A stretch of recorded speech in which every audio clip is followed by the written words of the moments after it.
So if you caught my video yesterday, you know I talked about the film for MASH. Well, today we're officially starting my reviews. Which is going to be about a 5-year process of reviewing every single episode of the television show, which is already way better than the movie. And I've only watched the pilot. Well, actually, I've watched every episode, but in my specific rewatch for the reviews, I'm only at the pilot because I'm going to watch, record, kind of thing. But anyhow, the pilot is probably maybe going to be the closest in terms of some regards to the movie. Granted, Hawkeye should have known who General Hammond was because he was also in the movie, but that's not the point. The point being, this is the pilot for MASH, so they're still trying to figure out things like Father McKay is played by a different actor than he was in the movie, and who he'll be for the rest of the series. So the movie actor was played by the same actor who played Odo in Deep Space Nine. And I know the name, but the pronunciation is losing me. But totally different actor for the pilot, and then there's going to be another totally different actor, William Christopher, when we get to the next episode. But you know what? You can already tell a lot of different things. The humor is more fun. Our opening is very different. The opening is probably following more of a movie formula for the pilot, but again, it's a pilot. We're testing things out, figuring things out. But also, the show is going to be using the same song for the same Suicide is Painless. However, the show does it instrumental, which I think fits the show way better. Additionally, I think it also conveys more, because there is a sense of melancholy in that song and the melody, and I think it really fits the show nicely, especially because the show is, how should I put it? It takes a very different tone. You can already tell. The show is, I think, way more anti-war than the film is, and you can tell that much sooner going on in just the pilot alone. We're not even the rest of the show where they can get extremely explicit. But what I really like about the pilot is the first 2 lines of dialogue. Well, we got they're playing a football game and radio says, "Here they come." And then someone says, "I don't hear anything," then he says, "Wait for it." So that introduces us to radar, believe it or not. But then the very next line we hear is Hawkeye yelling over to the choppers about getting a patient to surgery. Already, that tone is very different. And yes, it gets some humor going on in the opening and throughout, but the tone is already set very different. The show, already in the pilot, you can tell is going to be a lot more focused on them as doctors. And all honestly, the fact they were doctors seemed second nature to all the other antics they were getting on in the film. But here, you can already tell, they're putting greater emphasis on that these are medical professionals, doctors, nurses, technicians, and the staff that help support them. You can already tell the show is taking a different tone and different focus. Now, there's still humor, directed at Frank and all that, but it's kind of weird because since this is a pilot, they still haven't gotten it out and gotten everything figured out yet. And you can tell for some background stuff, for scene dressing, for that better term, for the scene setting, they're relying on things that happened in the movie, which the show already comes just because they brought Frank back for the show that in the movie had him gone long ago. But you can tell those things, oh yeah, that makes a lot more sense now when you factor in the movie. So the show is already set very differently from the movie. It's obvious, but you can tell they haven't gotten their own continuity decided yet. But pretty soon, you get points and references to the movie long gone. The fact that I think in season 8 maybe there's a reference. That could be the wrong season, but to the movie it's oh wait, wow, they're actually referencing something, because very quickly they decided they're not going to follow the same continuity as the movie. A little bit more early on, especially in some characterization, but let's actually address that. You can already tell the treatment of the female characters, the nurses, by the doctors and other male characters is already way better in the film. Still not great, especially when you compare it to later seasons and our modern day understandings, product of its time and all that, and product of its setting. But you can already tell there's more respect for the nurses as medical professionals. That across the board is already there. Yes, there's some tenseness in the operating room, but you can tell it's because of the stress, not because of sexism. Now there is some of that going on, pursuing nurses, Hawkeye, and all, pursuing a nurse and all that, which, and mainly in the episode is Lieutenant Dish, which, okay, maybe not the best name, but they do actually, the weekend pass to Tokyo that they're raffling off to get Hojon sent to the States to go to school. Hojon's a houseboy, by the way, who, in the movie, is actually drafted into the Korean Army, so very different story they're already doing there. But, okay, so Lieutenant Dish is saying she wants to be faithful. She's not being that faithful. But at the same time, it's for the weekend pass, she's convinced Hawkeye's gonna rig it so that he'll win. But he rigs it so that Father McKay wins. Which is okay, because he's a priest, he's not gonna do anything. And priests are supposed to be celibate, so it makes sense that they chose to do that. But actually, this is the first playthrough. I've been playing a lot of video games lately. First watch through where I actually realized, wait a second, at the very bottom, Hawkeye stuck one of the tickets to the bottom, and I just realized he fixed it so that Father McKay would win. Obviously, they did that in the script, but first time I actually realized it because I was paying more attention now because I was going to be doing these reviews. And then, of course, Hawkeye and Chopper getting out of trouble by being good surgeons. That happens a couple other times. But another thing, the ending gag is this. Hawkeye and Chopper, start talking to nurses, and, no flirting and all that, and the nurses start going the other way. But because they were expecting to be hard to be arrested by Jonah Heyman, they had handcuffed themselves, their left and right arms together, just to, so the nurses started walking the other way, and so they couldn't continue walking. Now that's a great joke, but if we want to think of not the external but the internal reason for that is the nurses knew what was going on, knew they had done that, and were messing with them. Which, I mean, come on, that already is setting up that there's going to be a much better dynamic between the male and female characters in the show than there was in the movie.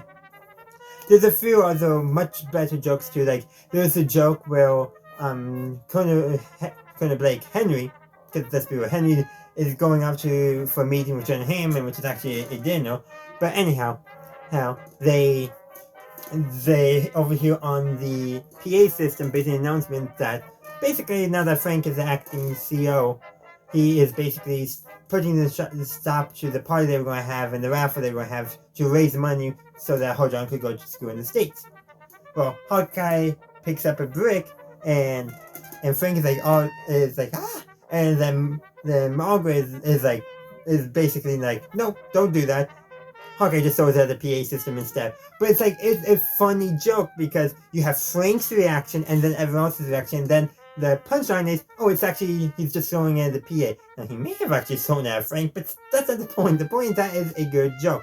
There's a lot more better humor. Even if I didn't laugh at all the jokes, I feel the humor is much more accessible to a wider audience and much better constructed and funnier. You can watch those jokes again and again, even if you don't always laugh at them. I've seen the opening scene so many times that I actually no longer laugh at the golf ball hitting a landmine. But it still brings a smile to my face even if I'm not laughing. So you can already tell the show is taking a very different tone. The jokes are much already better in the show than it was in the movie. And I think that's because the show is more of a sitcom. So comedy is deriving from the situations, obviously. But the movie, not so much. The situation it wasn't a sitcom kind of comedy. It was more of it was a different kind of comedy. I forget the term, but the jokes did not draw from the situations that the characters are in. The characters were doing a lot more to create jokes, which we do get later on in the show, which I think and some of the best jokes are later on in my opinion.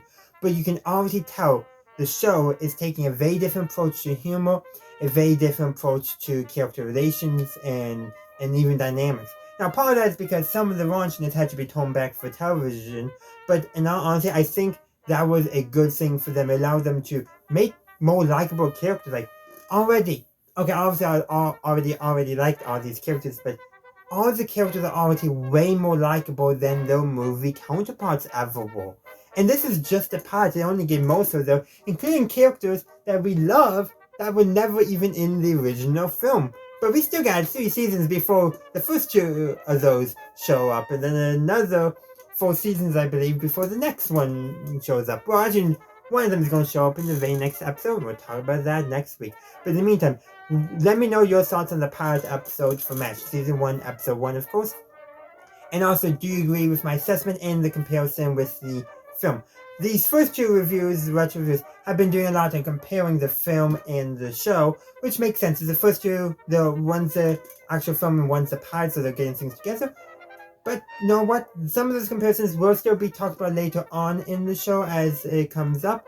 But hopefully I'll be able to talk more about each individual episode and maybe especially a lot more messaging that they were trying to say.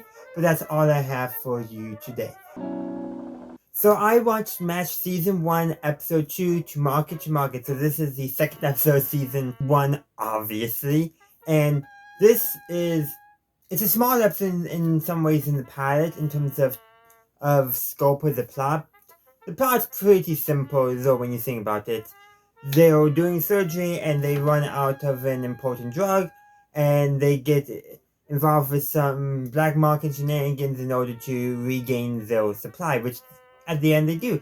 Though they do have to trade away Henry's desk, which is a antique 100-year-old oak desk. And everyone who goes into his office, Henry asks, do you know what kind of wood it is? And they say oak, and then he says, no, oak. The joke is funny, but the two main times I remember it. The first time it goes with Radar, so Radar would know because he's Radar. But the second time it happens, it's funny, it's even funnier because it's not Radar doing it. And they do get everything done. But one thing I would like to really address is that you can already tell there's already some more serious stuff talking about, and this is only the second episode, and this is not even the truly most serious stuff that they do. I believe is in a couple more episodes, but the fact is, they're doctors, and they're out of a drug they desperately need to help the patients. They lost other medical supplies, but this one drug they can't do without. There's no substitute for it. And so that's already a stake that we never really got. Like I never felt when in the movie any serious stakes when it comes to the medical stuff.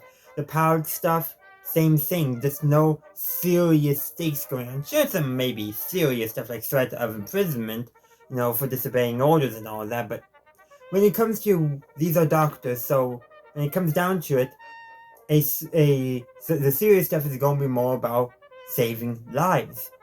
And this episode is the first one where you kind of get that. Though we'll go get more later on, more serious stuff in very different ways too.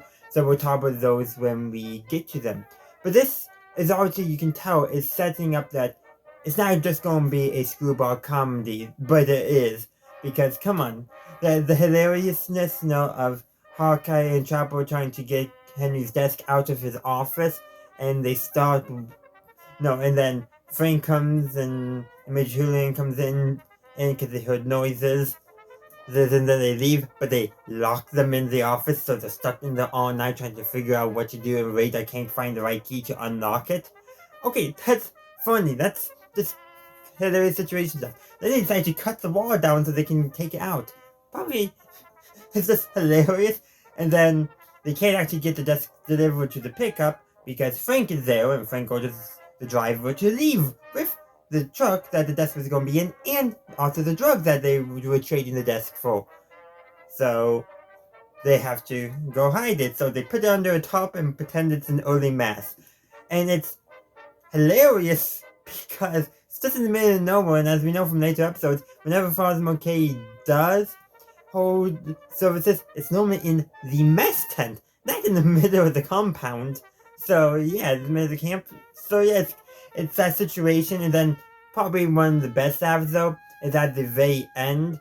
Is almost the very end is when Frank and Henry go into the office because Frank thinks there's some black market stuff going on, and technically there is, and Henry's first thought are his alcoholic drinks that he has locked up in his office. He goes in, doesn't notice his desk is missing, which is also hilarious, and doesn't notice the wall. But Frank walks in, and he notices immediately that the desk is gone and the wall is down. And then when Henry realizes, they just slowly walk in like dazed, and they look up as the helicopter is taking his desk away. It is hilarious. But also the very last joke of the episode is the black marketeer who's in charge of the entire operation, named Charlie Lee, comes in and delivers the medical drugs, and Henry notices, like, do you have a brother that's a general? Which he appeared earlier masquerading as a general, so Hawkeye and Chopper could show him the desk before the trade was agreed to. And then the character's response is, Colonel, we all look the same, something along those lines. And that's playing on a very American stereotype that all Asians look the same, which is not true. There's a bunch of differences. Now, there's something to be said about when you don't know a group, you don't notice those minute differences. Guarantee you, you can get a bunch of Asians and a bunch of white Americans, a bunch of white Europeans, doesn't matter. And there's going to be some similarities because of, just group dynamics and all of that. But if they don't know each other, those minute differences are not going to be picked up on. When you know people, you know the intricate differences. So it's kind of playing on that stereotype that many cultures have about how other groups all look the same. It's not true. Every group has differences, but it does take time among different groups to actually start noticing those differences because, sometimes you're just not that observant, and it takes time to observe everything. I mean, you can only process so much information on one given time. But the fact if you double down on it, that's when it becomes a problem. But basically, the joke leaves Henry thinking, am I racist? That's literally how the joke ends, and you can tell, like, him thinking, like, yeah, why did I assume that these two people are related? That was insensitive of me. That he didn't say it, but you can almost tell with his facial expressions. I might be reading too much into that, though. But it could easily make some characters think. Definitely not Frank, though. Definitely not Frank. But anyhow, that's all I have for you today. I hope you enjoyed my review. Let me know your thoughts on MASH Market in the comment section down below. So I've watched Requiem For a Lightweight, the third episode of season 1 of MASH, and I gotta say, the other two episodes of season 1 I like better. I feel like this is a drop in quality a little bit. I didn't like the humor as much. I thought, again, the sexism was a little more apparent. Still gonna be present throughout all the show, especially the earlier seasons. But I feel like this episode seemed almost in a way more like the movie. Not quite, obviously toned down for TV, but like in terms of the way the doctors are treating the nurses, just not as good. Like, sure, they're talking about how this one nurse has good skills as a nurse, but they're using that to cover for what they really want. And then, of course, there's always some, underhand dealing to get what they want in MASH. That happens all the time, They make agreements and try to get it to work out for them. No, that makes sense. That's going to happen. It's part of the humor. But, like, here's like, okay, we're going to do an agreement. Okay, so, they'll agree with Henry. Okay, makes sense. It's a pretty good agreement. Like, we do this for you, and you'll see what you can do to get the nurse transferred back to the unit. Okay, makes sense. It's a standard agreement in a sense. But then, so to do that, they have to get in a boxing match, hence Requiem for Lightweight. Yeah, and they have to cheat in order to win. Which, granted, they actually do that a lot when they're facing other units, I've noticed. That is something they do quite a lot. But overall, like, okay, it's a decent episode, but it's not outstanding. There's one or two good jokes. Like, I really love the joke when both Hawkeye and Chopper are interested in the same nurse, the nurse who actually made Houlihan transfers out because she's distracting them. I wonder why. Yeah, Margaret actually probably does the right course of action. They're like, okay, sure, she may be a good nurse, but if the doctors are not focusing on the work, that's going to be bad for the patients. That is a possibility. And she probably was thinking that more clearly than they were. Just saying. But anyhow, so they both leave the mess tent out to go for her, though they're both saying they're not going to do it to each other. Well, Chopper runs by the swamp and decides to pick up some flowers that Frank had planted. That's funny because Frank then comes out to start watering them, and he doesn't notice they're gone, and then he's like, where are they? And turns the watering can, and he starts watering his leg. That's actually a funny joke. And the whole scene is actually kind of funny. It's probably one of the better jokes, if not the best joke in the episode, because it relies on just some fun character interactions in the sense like both Trapper and Hawkeye are trying to do the same thing, and then you have doing that this joke involving Frank and Trapper taking the flowers Frank had planted away. That was funny. And there was like a couple other instances I got a chuckle, like when Radar gave Henry some blank papers to sign so he wouldn't have to sign them later. And Frank, to his credit, does recognize that Henry, to his credit, does recognize he probably shouldn't have done that. But then a phone call from the general comes in, and Radar gets him to sign new blank papers while he's distracted. That's also funny. And like those moments are funny, but some of the other jokes that were intended to be funny, I didn't always find funny personally. But those are just my thoughts. I would love to hear your thoughts in the comment section down below. Continuing with my plan to review every single episode of MASH, today I'm going to be reviewing the 4th episode of Season 1, Chief Surgeon Who. So this is the episode where Hawkeye is appointed Chief Surgeon, because Henry recognizes that he is the best surgeon, and it's also in response to the fact that Frank is complaining about Hawkeye being disrespectful to Frank. And let's be real, Hawkeye, Trapper, Henry, all don't have a high opinion of Frank as a doctor. And Hawkeye and Trapper certainly don't have a high opinion of Frank as a officer. And even though when we get later on, later on in the show, they actually probably do more showing that Frank is not a good doctor. But this is still early on; they're still figuring stuff out. But even still, they're clearly taking the stance that Hawkeye is one of the best surgeons at the 477.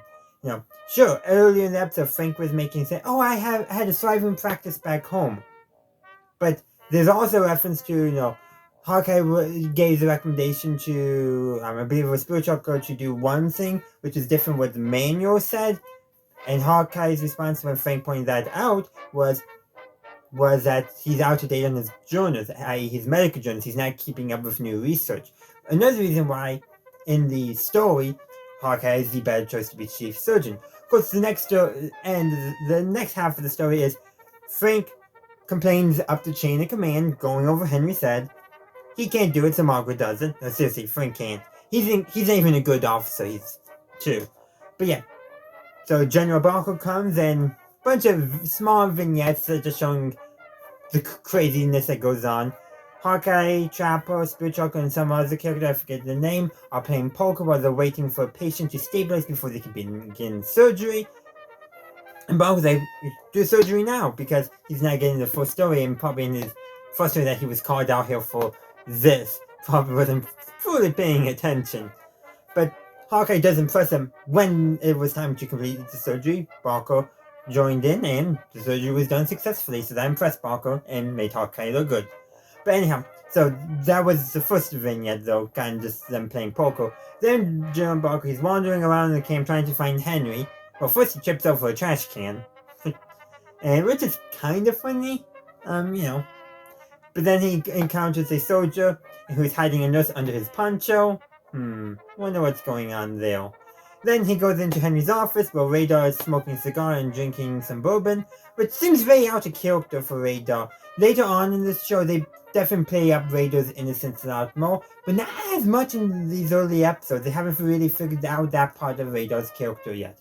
Well, then he goes looking for Henry, and with this before, two more vignettes. First one is I'm going to hold off on the one I want to talk about, because he goes into one tent, and then I forget which character, but one character and the nurse are apparently playing strip poker.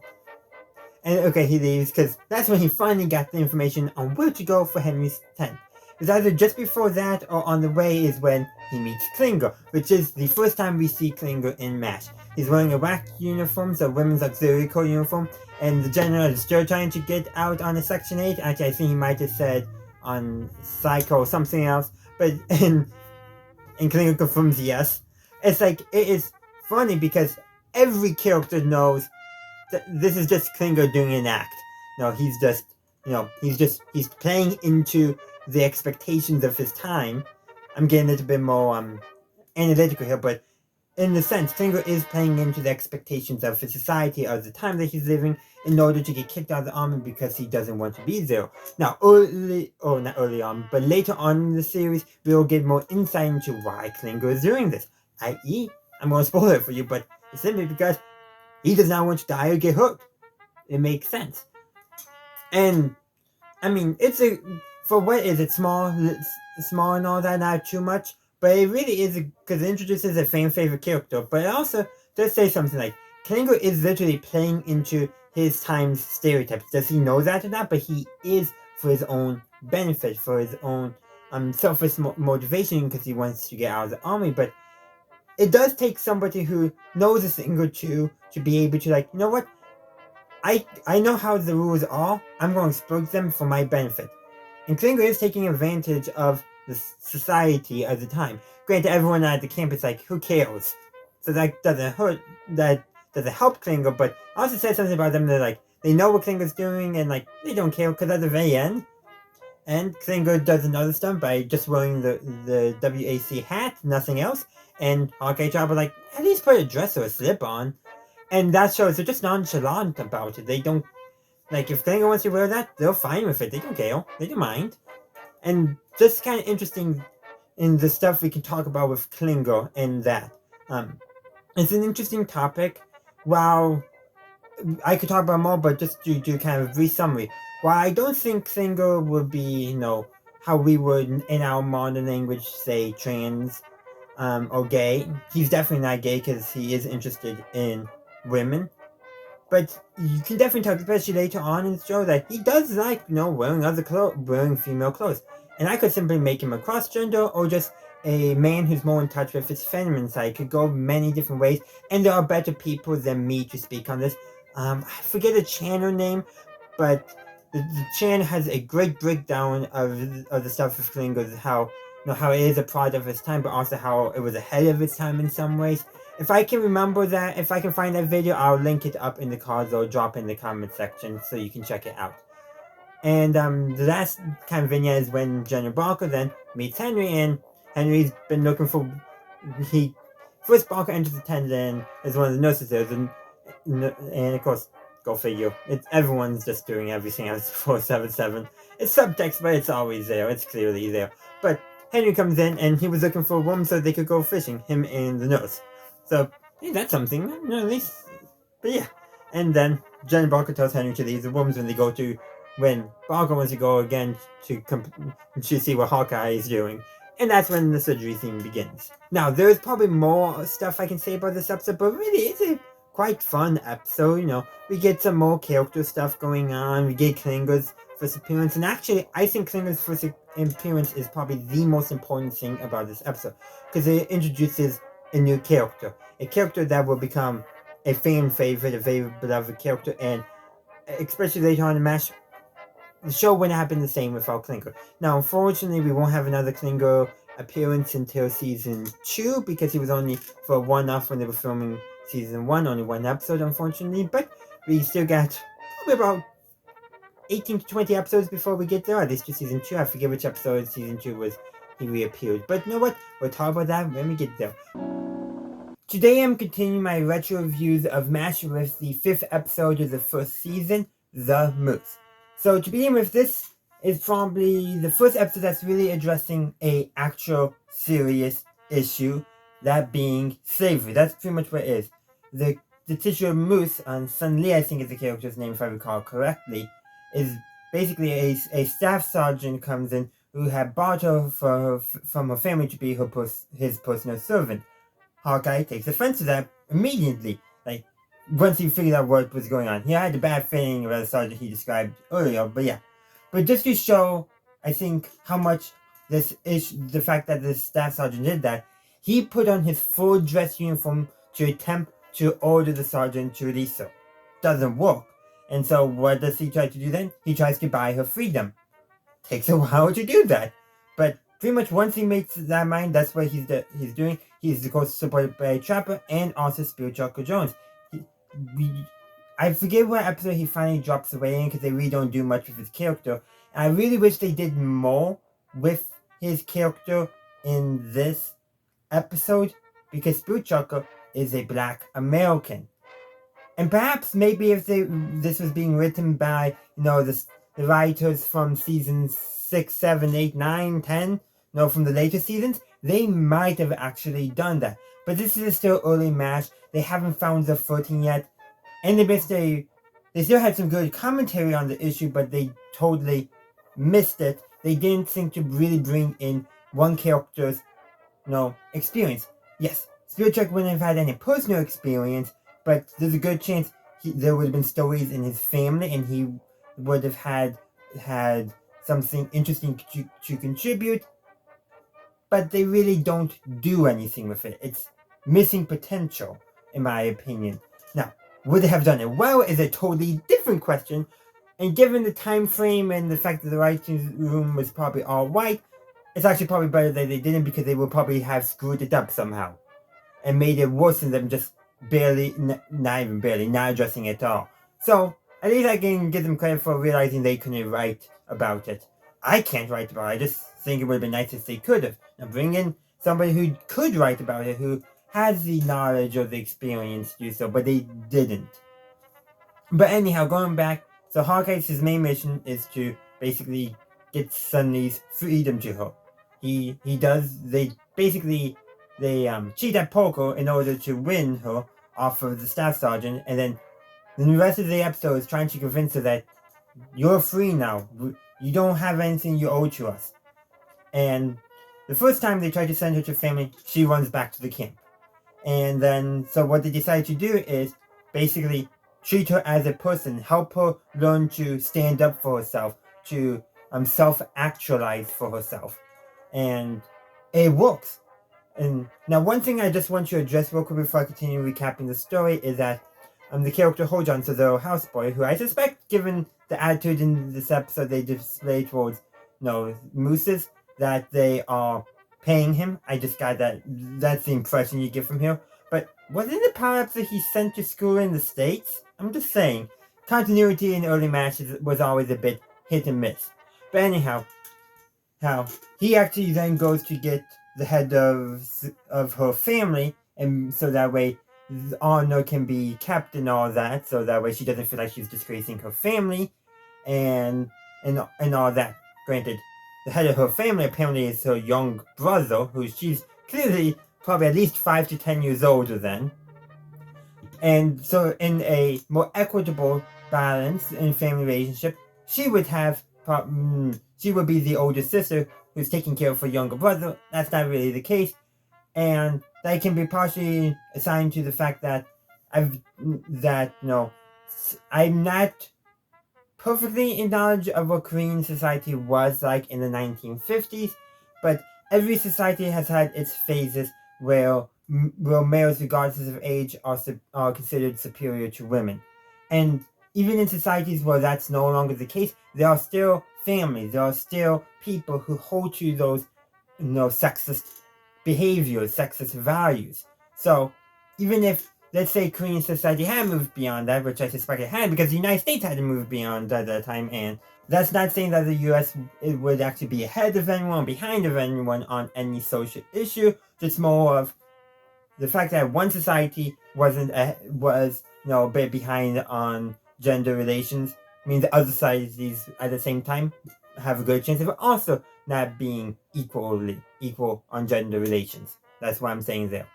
But anyhow, before the episode ends, she does stand up to herself from her brother, basically tells him what's for. And this is after all the work they've done, helping her have self-confidence, self-actualization, to see herself more as a person rather than just a tool of her family, in a sense.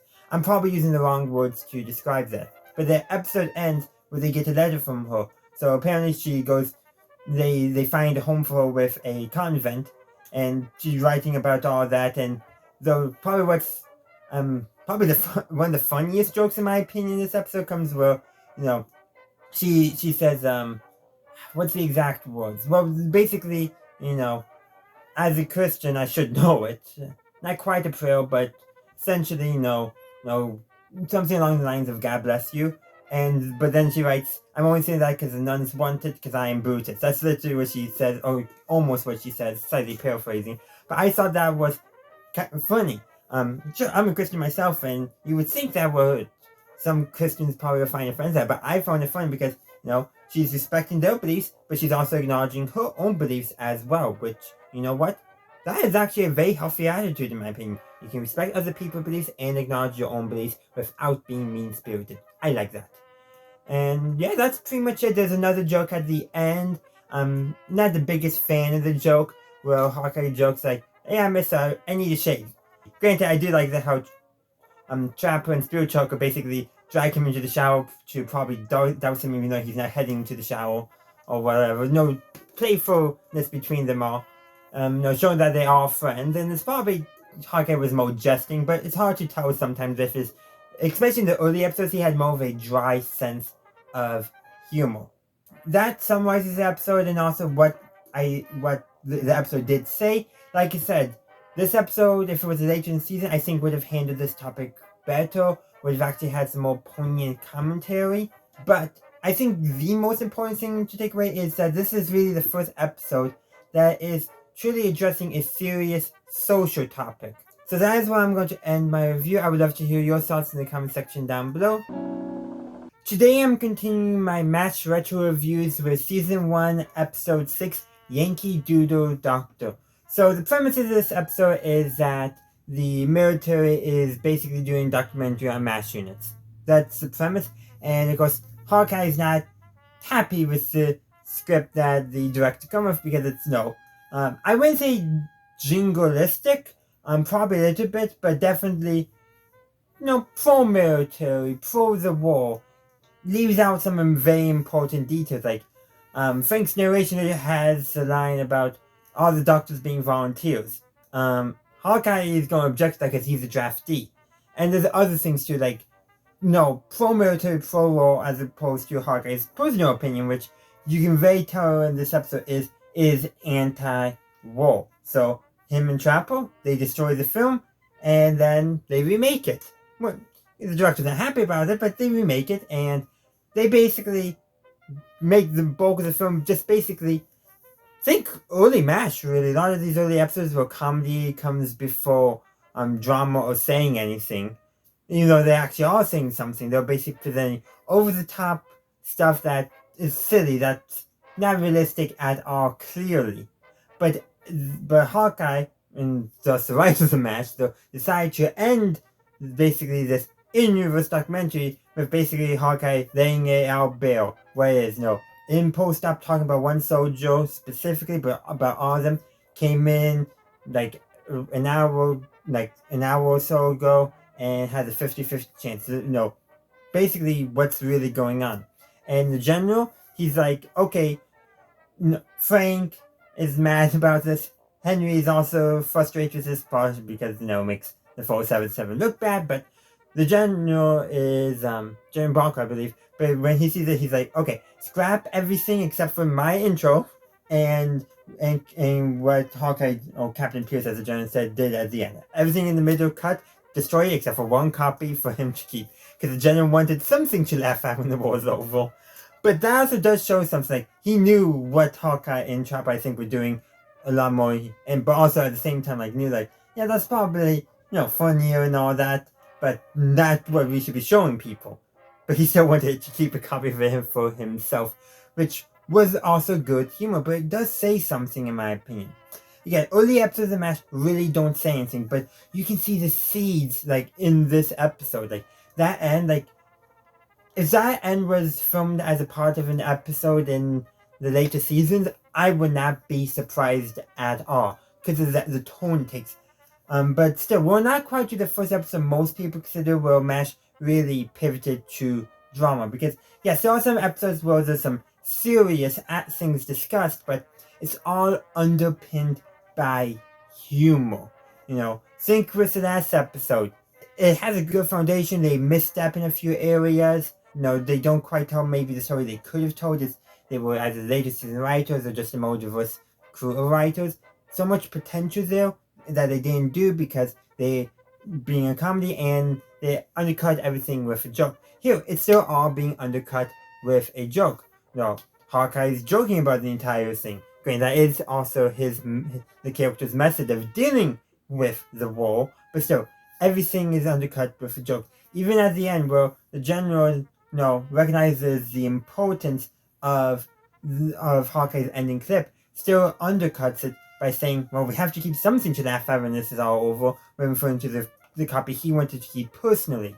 So even though they're getting there, they are bringing some interesting topics, some deep topics even. They are still undercutting all that with humor. I forget which episode number it is, but I believe that it's going to be the episode Sometimes You Hear the Bird, will be where I think MASH truly begins to take a more serious tone. And granted, it won't really be cemented until later seasons, but I believe that is the first one. And that should be coming in a few more weeks, so stay tuned for that, and stay tuned for all my retro reviews. So that ends my review of Yankee Doodle Doctor. I would love to hear your opinions on the episode in the comment section down below. I'll try to get back to you to the best of my ability. As a part of my MASH retro reviews, I have watched Season 1, Episode 7, Bananas, Crackers, and Nuts. Before I get into this review, I do need to give a content warning, as a sensitive topic will be discussed later on in this video. I'll remind you of that when we get to it. But to begin with, the premise of the episode. Hawkeye and Chopper are trying to get him R&R. That's the premise of the episode, and they need to convince Frank that Hawkeye has gone crazy, or somewhat crazy, and he needs some relaxation to actually get worse, because Henry is away on his own R&R.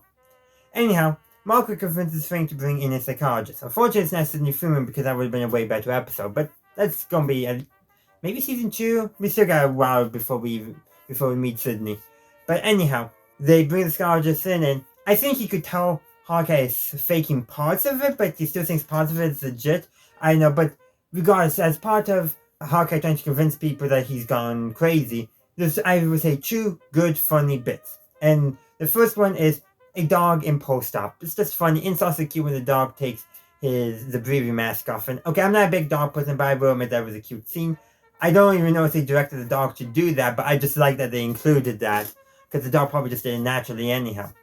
Then there is another one where it's in the mess tent, and Hawkeye comes in full surgical garb, and he has brought in liver. They're serving hamburgers, so Frank wants to know where the liver comes from. Hawkeye says, oh, is that North Korean that's deceased? Yeah. Now, I don't think it was actually that in-universe, definitely not from filming purposes, but in-universe in the story, was Hawkeye and Chopper probably just bought liver from some Korean farmer, whether it be beef, pig, or whatever, I don't know. That's probably what it really was, but Frank doesn't need to know that, and that's the important thing. But Margaret thought, let's bring in a psychologist. Well, that psychologist does conclude that, okay, I'm going to take Hawkeye away for some psychological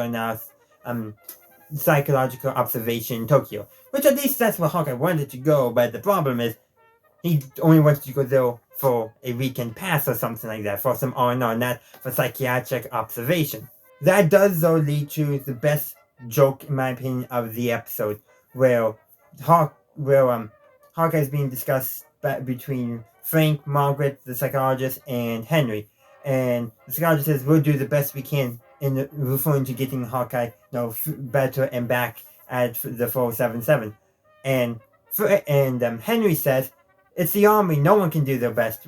And I just love that joke. If you watch any military humor on YouTube, or if you ever worked with, for, or somehow involving a government, whether that be federal, state, or local, you'll get that joke. It's I think, very common among those circles, and that type of humor. It's just a fun joke, and I really, really loved it.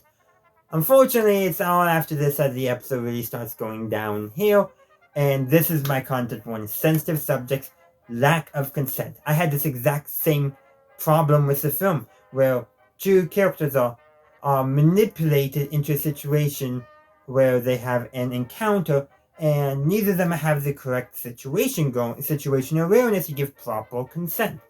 So Hawkeye decides to discredit the psychologist, so he gets to stay as the 477. So Hawkeye stays as the 477 to make clear. He ropes Radar into this, convinces the psychologist that Margaret is interested in him. Yes, they did have a fling at one time, but it's clear that Margaret is not interested in pursuing a relationship with him. But anyhow, they they turn the lights off in Margaret's tent and switch the sign so he thinks he's going back into the guest quarters. Then switch it back so that when Margaret goes back into her tent, like thinking all is normal. And then things go downhill from there.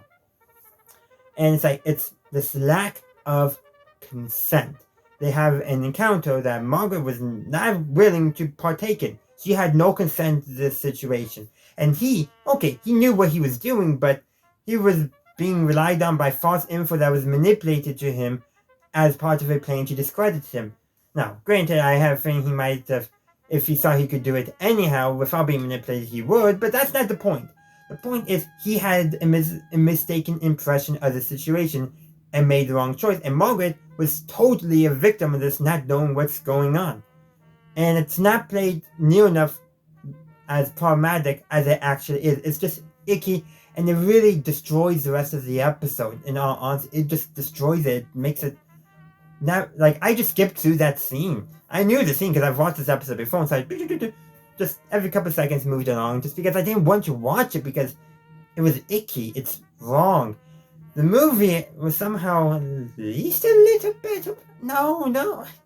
It's just a bad scene overall, and it picks and really draws from one of the bad elements of the movie as well. Lack of consent. Yeah, it's just bad. It's probably my least favorite episode of season 1. Well, it probably has that one, basically the army redoing the best one. Not really joke. Okay, that's probably my favorite joke of season 1, but it's in the worst episode so far of season 1. There might be a worse one, I'm not sure. We'll have to wait and see, because it's been a while since I watched season 1. I normally watch the later seasons. So yeah, this episode, despite having a really good, funny joke, it's just a terrible episode with an icky plot point at the end. I really just don't like it because of that. But I guess I should open up to you guys. What did you think of this episode? Do you agree with my assessments? Do you agree with how icky the second half of the episode really is regarding consent? I would love to hear your thoughts in the comment section down below.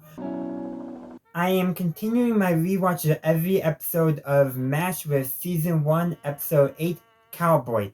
Now, to begin with, I will call this as the first episode that fell flat for me. Yes, looking with the other episodes, there were episodes I didn't like or didn't like parts of it, but there were still some really good, strong parts of said episodes. But this is the first one where it's kind of like, meh. It's fine, it's okay. There's nothing spectacular about it. It's not a smash hit. Nor is it a fail. It's just there. And that's alright. We can have episodes like this where it just doesn't stand out. That's alright. It's going to happen. Like I said, not every episode has to be a smash hit. And it's a perfectly serviceable. It is a perfectly serviceable episode. And the plot's not half bad either, you know.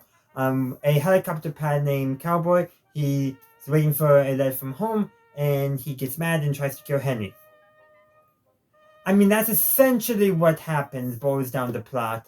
But in all honesty, it's an okay plot. It moves well. Everything seems fairly logical. It's just, man, there's nothing really standing out about it. And yeah, I guess I could just continue on describing other ways this episode is just kind of a flat episode without that many standout moments. Though I do want to admit, my favorite moment is probably the first time Cowboy tried to kill Henry, when Henry and Hockey were golfing. Henry goes to hit the golf ball, and okay, I'm not sure if the golf ball exploded or the golf ball was shot. But that's because filmmaking-wise, I think they used an exploding golf ball, but story-wise, they described it as a shot coming from camp. So, yeah, and that's probably just a limitation of filmmaking, I'm gonna guess. But that was still just a funny moment at the very end where Jeep backfires and Henry accidentally throws some gin into Chopper's face. Okay, that was funny as well because it connects back. But in all honesty, also Henry throwing his keys onto his seat and exploding. There's also that. That's actually kind of funny too. Just because of how they were filmed and all that, and like the unexpectedness of all those moments. But at the same time, it's like, those were good, funny moments, but they're not elevating the episode like other times. Like, I'm just going to mention the episode 7, Banana Crackers and Nuts again. I really hated the last half of the episode, felt uncomfortable, but there was some great stuff at the beginning of the episode that makes the first half of the episode truly watchable. Like, I may not go rewatch the entirety of the episode, but I might rewatch the first half and skip the rest. But this is one of those episodes where if I don't rewatch it, it's no big deal. But if I'm just watching a marathon and I'm not necessarily going to turn it off, that's probably the best way of describing the episode. I'm going to watch it if it's on, but I'm not necessarily going to seek it out. But those are just my thoughts. I would love to hear your thoughts on this episode in the comment section down below. In the meantime, thank you for watching.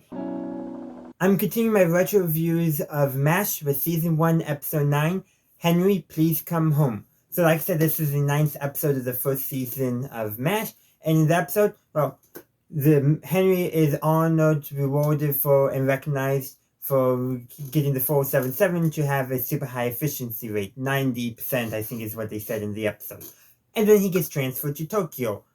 And the main plot of that is then Henry and Trapper trying to get Hawkeye and Trapper, their goal is to get Henry to come back because they hate having Frank as the CEO. And Frank is way more military than Henry is. And, well, it is a military unit, but you know what? This is also a comedy, and you can't have a comedy if you actually have a hardline commander. Well, actually, you can, but it has to be done right. But that wouldn't work with the MO of MASH. Plus, they're not going to get rid of Henry, so of course they're going to bring him back. For now. We all know what happened at the end of Season 3. I hope, if you don't know, if Hawkeye and Trapper hadn't gotten Henry to come back, Henry would have had a very different ending, and not just because he would have left now instead of later. But in case you haven't seen MASH, I'm not going to spoil that. But basically, they try a bunch of different things, ego and all that, but nothing can work. So what do? They get Radar to pretend to be sick, so that way Henry comes back to take care of him, because Henry does truly care about Radar and his well-being. And then Frank comes in, and for once Hawkeye and Frank agree on something, because Henry's like, you know what, let's do a exploratory surgery to see what's wrong in Radar's gut. And for once, Hawkeye and Frank agree that, no, let's not do that yet. Granted, Hawkeye because he knows what's truly going on, and Frank because he's being a stickler for the rules. But it does come to fruition that, not fruition, but it is revealed that it's all being faked. But Henry just picked up on that it wasn't just Radar doing this, it was all of them. And then the episode just ends with him playing poker and Henry trying to be a little more assertive, but then just caving in at the end. Which is well within his character. How he became such a good administrator, I don't honestly know. It was probably Radar, because Henry does make that joke earlier in the episode that Radar's the one who actually runs the unit. And yeah, Radar's the company clerk. He does all the paperwork stuff. He's just not the senior ranking surgeon. No, the senior ranking officer. He's just not that. But, and honestly, this is a fun episode. I do have to question some of the appearances of Japanese culture, in quotations, in the scenes in Tokyo. I do have to question how authentic they are to 1950s Japanese culture during the American occupation. I do have to wonder how accurate that is. I'm almost positive that, not almost positive, I'm guarantee you the accents are wrong. There's a strong chance the Japanese characters are not actually being played by Japanese actors, since the Korean characters are almost always played by Chinese actors. I don't know about the Japanese actors, but I have a feeling there's probably some product of its times going on, is probably the nicest way of putting it. And there's also, the general not best treatment of nurses that the earlier seasons of MASH are pretty known for, but I gotta say, pretty mild. Other episodes are worse, but it's just like par for the course for the early seasons. And you know what? This is, I would say, kind of a par for the course for this season as a whole. So yeah, that's pretty much all I got for today. I would love to hear your thoughts in the comment section down below. I'm continuing my MASH retro reviews with my review of Season 1, Episode 10, I Hate a Mystery. So, like I said, this is the 10th episode of Season 1, and it's a pretty enjoyable episode.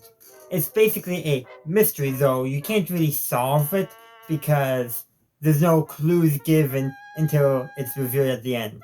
I feel like there was another episode later on where they might have done a little bit more, but yeah, unless you know the story, you can't solve it because there's actually no true clues given. So I do want to say it's not a mystery. Even though there is a mystery, you just can't solve it because there's no clues. But despite that, it's still a good episode. Everyone is convinced Hawkeye took the items that were stolen because they were found in his footlocker, which, yeah, that kind of does make sense. There's some great jokes involving Henry, searching for everyone's tent to see if they can find it. Also, when he has the entire camp in the mess tent and says, okay, we'll turn the lights off and just give the stuff back. Nobody gives it back. But yeah, but it's just a chaotic scene. It's just very fun to watch. Then he goes through searching and everyone's tent. And this is also the first episode where we see Radar's teddy bear. So that this episode is very noteworthy because of that, which does play a role in actually some later episodes, definitely. And some pretty good gags later on too, but we're gonna be talking about those later on. But yeah, this is Radar's teddy bear's first appearance. And some other gags from when Henry's searching, searching in the showers, and Radar pulls on the shower thing because Henry wants to check in the shower head, I guess. Radar doesn't get wet. Henry does it, he gets wet, which is funny, and then he goes into the swamp, and that's where he finds it. So that's after he tries to check inside the stovepipe for the swamp's stove, and he gets covered in soot. It's funny, but at the same time, it's not, because soot is black and Henry is a white actor. So yeah, at least it's clear it's supposed to be his face is covered with soot and not anything else. But given the context of when the show is set and the time period, many people, namely white people, still found that to be funny. At least, like I said, they made it clear that this is soot, and it was because he was, and the humor does seem though mostly derived from him searching in a place where his face would get covered with soot, rather than anything more deliberate. But at the same time, it's like, but your modern audience, that joke just, I would say, doesn't land as well as it used to. And he was told there's gonna be soot in there, and then he gets his face covered in soot. That's the funny part. But the context around it kind of draws it down because of, people. Enough said on that. But anyhow, like I said, the items that were stolen were found in Hawkeye's footlocker, and Hawkeye, to clear his name after, a couple of scenes of people just, pretty much everyone believes he actually stole it. And the evidence is not in his favor. Right now, he does the bluff, and they discover that Ho-John was the one who stole it, so that was the Korean houseboy. And because he wanted to sell those items off to get some money, so that way he could bring his family down south, and the money is needed to bribe the border checkpoints. And I think it was Trapper actually said, you could have just asked us for money, and along those lines. And Ho-John's response was, I didn't think you would accept, if I remember everything correctly. And yeah, there's something to be said about that, but at the same time, he could have asked, because I'm pretty sure they would have helped, and all that. And still, this is how you know this show, especially in the early days, was a comedy rather than a drama, because the ending joke revolving around that, they said, you know what, you can keep that stuff so that, and Ho-John's just like, okay, right away. Probably later seasons of the match, they would have actually offered to him, hey, you give us our stuff back and we'll help you get the money you need to bring your family down south. That would have been, how I think later seasons of MASH would have handled it, but not this episode, not this season 1, because that's not humorous or as humorous, so they go with a more humorous option, which makes sense. But that's all I have for you today. I hope you enjoyed my review. Let me know your thoughts in the comment section down below. I am continuing my MASH retro reviews with Season 1, Episode 11, Germ Warfare. I have to say, I think this might be actually the funniest episode so far of my rewatch. Okay, Yankee Doodle Doctor was definitely funny. It actually might be the truly funniest, but this is... I think I laughed the most in this episode so far, of course. There's some pretty funny ones later on, too. But this is almost what I would say is peak early MASH. You have Hawkeye and Trapper being the leads, and then the jokes revolving around them making fun of Frank in some form over just Frank's actions. But the plot of the episode, there's a POW, a North Korean POW specifically. Hawkeye wants to continue monitoring him because he's a patient who's been injured, and Frank wants to send him off. So Hawkeye gets permission to have him stay for a little bit longer, the POW that is, from Henry, And though the POW needs some blood, so in the middle of the night, they draw some blood from Frank without his consent. Which does lead to some problems, because the patient develops hepatitis, so they're like, we gotta make sure it didn't come from Frank. Even though less than a day is normally not how long it takes for it to spread, is what they said. I don't know medically how accurate that is, but okay. Or for symptoms to develop, I should say. But still, better safe than sorry, which is the right thing to do. Yes, there's some medical ethics questions, drawing blood before someone's consent and all that. But at the same time, they do the right thing of, let's test Frank to make sure that there is nothing. So, one mistake there, but then they also do show, proper ethics and, hey, we're going to make sure he's healthy, even though we don't like him, but it also may get him out of the unit, which probably also helps them make up their mind. But also, they also make sure that he doesn't accidentally spread hepatitis if he does have it. So there's some things like, sure, they want to get rid of Frank, but they are still, they do want to care about his health to a certain extent. They are doctors after all, and the health of everyone else in the camp. So they are being cognizant of that. But they don't have enough blood left to do a blood test for hepatitis, nor do they want to go in another night to draw some more blood. Yeah, because that probably wouldn't be great. So what they do, they get Frank to drink some beer, because apparently he can't hold it, and then they close the latrine so he has to go in a bucket, so they can send the bucket of his urine to Seoul for testing. Complicated. Well, turns out Frank didn't have hepatitis, but does have anemia. Which is just hilarious. Hilarious that he still had something, but just not what any of them was expected. But the way that Hawkeye said it was just so funny, because he spoke, not lowered his register, he aerated his voice a bit more, which almost made it sound more like, the way you would if you were delivering news about, not necessarily medical news, but like congratulations, it's a boy, congratulations, it's a girl, almost something related to that. I don't know why how I thought that tone. But like I said, I thought the ending scene was also hilarious. Frank and the POW, the North Korean, are playing checkers. I wish they said who was winning. Because it would have been funny if the POW, who's the North Korean, we learned his name. Why is that dropping out of my head? I don't know. But anyhow, it would have been funny if Frank was losing. Because Frank. But so Hawkeye and Trapper act basically nice to Frank. Give him flowers. And then say, we want to do a heart transplant, and you're a perfect type, or match, something like that. Which is just hilarious, and Frank gets mad about that. But I do want to address a few downsides in how the humor was handled.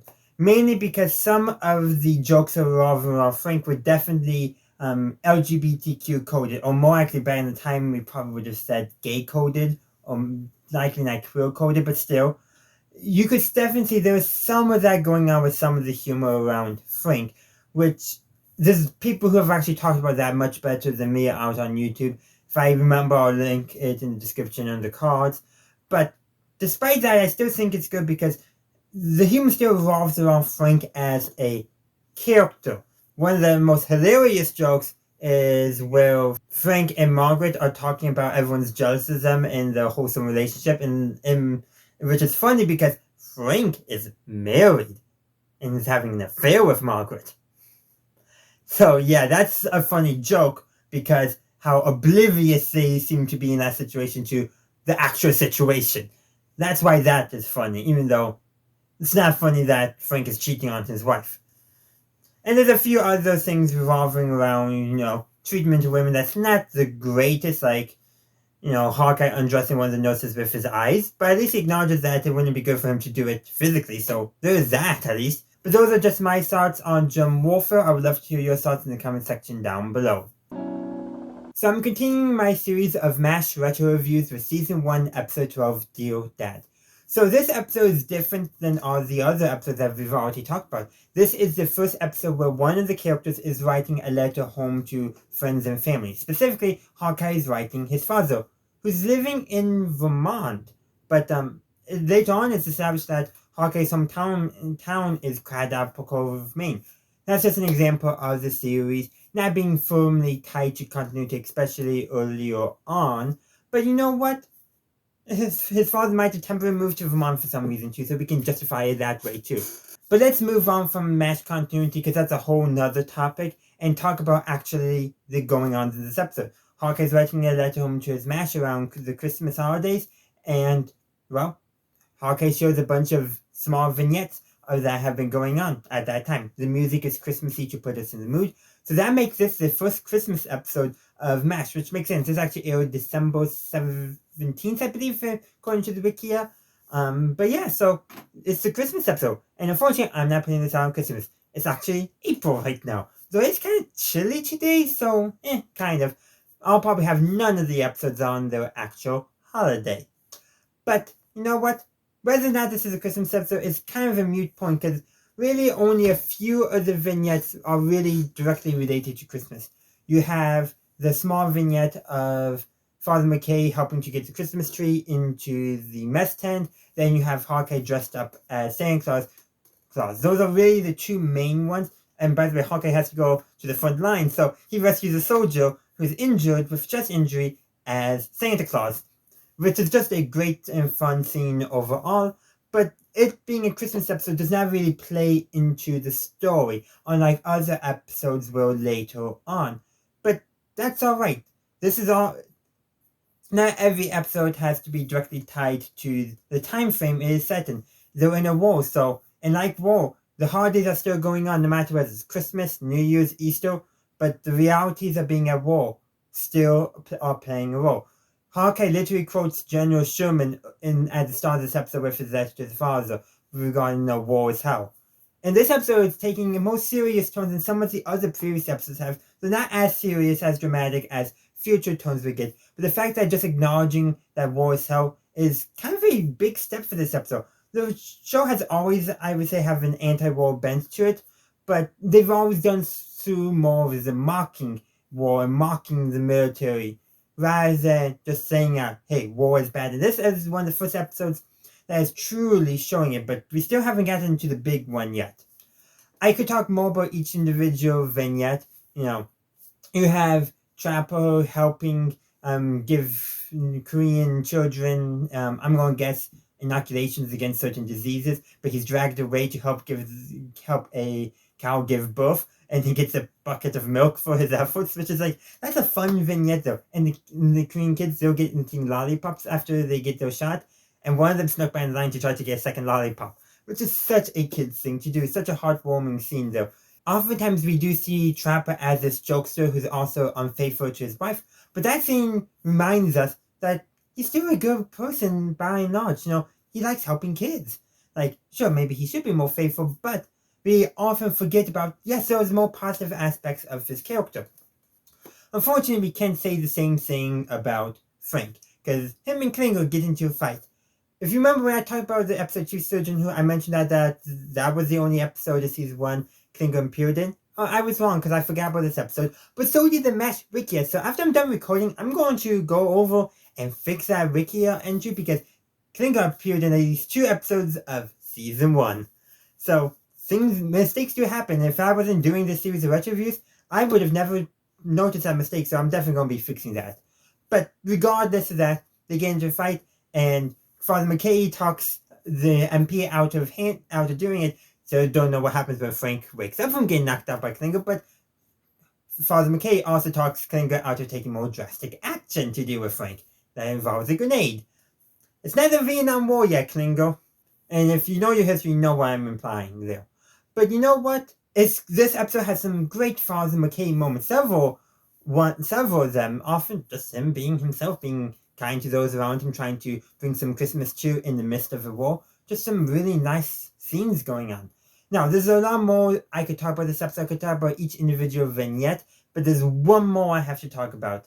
And this is actually not really one vignette, but it's a series of vignettes that are sprinkled in as almost the only other through action of the episode besides Hawkeye writing the letter. Raider mailing a Jeep home basically to his family but for himself, which is just so hilarious. And kind of shows that he's not as innocent as we would later think. But yet he's also shown to be innocent in this episode regarding the scene where Henry is trying to do a lecture on marital sex, and he's totally uncomfortable doing it. And Radar's like this, like, he has no idea what's going on, but he's vastly interested, which is portraying him as innocent of that kind of stuff. But that kind of counteracts some of the stuff we've seen earlier and stuff we'll see later in the series. Again, that goes to how continuity is not always a big thing on the minds of the mass writers. They have a loose idea, and they are just telling stories with these characters in the setting. Which, you know what, that's fine. We don't need to have strict continuity, especially for a comedy series. But as MASH became more dramatic, you'll see continuity becoming more consistent. And I think because drama does require more of a sense of continuity than comedy does. But that's where I'm going to end this review. Do or Die, I think, is just a phenomenal episode. It has some great moments. I really do like having a bunch of just series of vignettes. No, it really just feels lovely. It's a great way of telling stories, in my opinion. And just short stories are sometimes more fun than big stories. And I like that we got a series of short stories with some overarching elements just to connect them. Like, these are all happening on the same time. And that's kind of how life really is. It's just a bunch of mini stories that connect up together. Some are more connected than others.